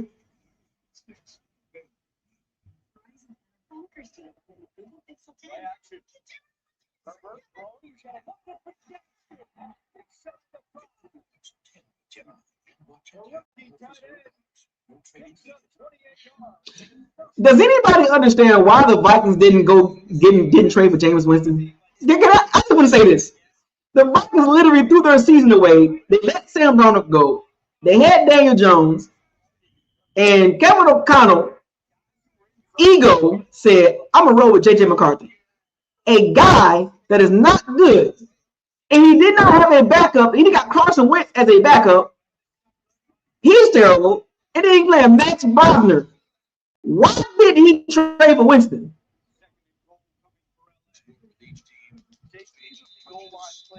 I mean, you got an offense with a bunch of weapons, and you did not go trade for a quarterback?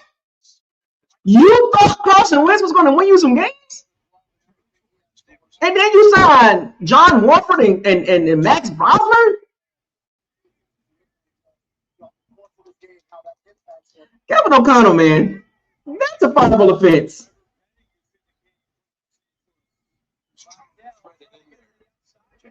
J.J. McCarthy had no reason to be a first-round pick. If you watched him at Michigan, no reason for him to be a first-round pick. None. Did y'all just see what Max Wagner did? He's about to get sacked and chucks the ball and throws a pick six. You got Justin Jefferson, Jordan Addison, T.J. Hawkinson, the number 83, Naylor. You got Aaron Jones. You got a good O-line with good tackles. You're not going to get a suitable quarterback that can move the ball. It's just not easy. Rodgers looking for people who wants to How did you not? Wait. No. See, this is what I'm saying. Kevin O'Connell played for Houston, run and shoot, or spread offense. Kevin O'Connell is one of them coaches that he could take any quarterback and make him good. Sir, because Kevin O'Connell was not a good NFL quarterback at all. Sir, we need an alpha back there.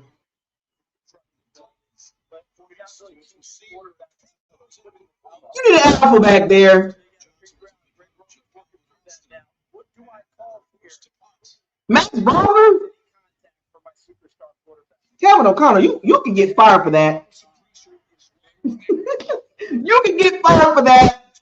I'm not saying he's gonna get fired, but I'm just saying, if the Vikings just lose the rest of their games because of the quarterback position, that's a fireable offense.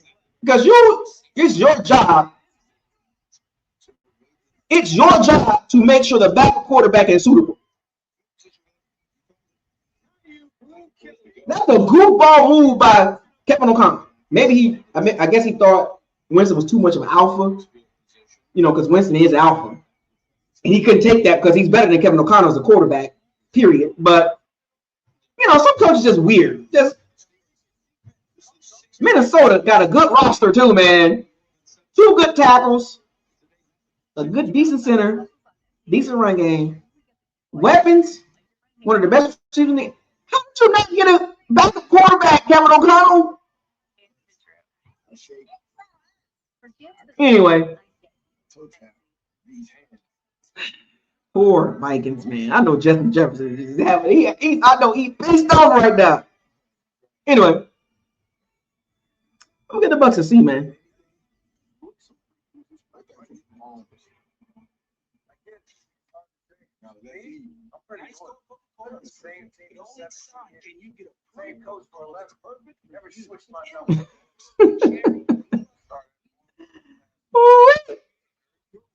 Yeah, the Bucs got the dub 20-17, home win. Didn't look good, but we got the dub. That's what matters. 7-5. Panthers are right there. The Panthers are right there. 76.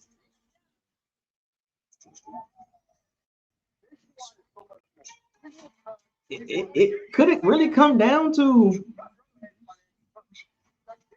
the Panthers? 2 games against the Panthers in 3 weeks? Will it really come down to that? Will it really come down to the 2 games against the Panthers will decide our division? I think the Panthers are a year ahead of what they really could be. And the Falcons regrets. The Saints are a road to nowhere.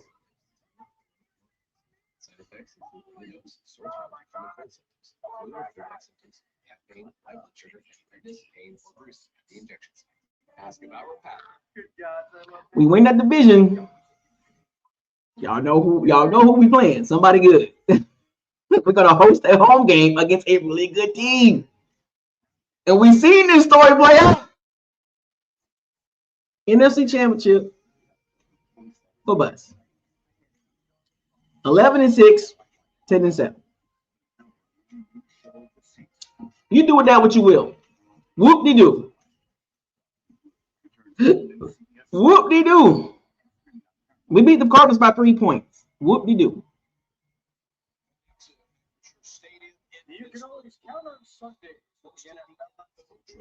With that being said,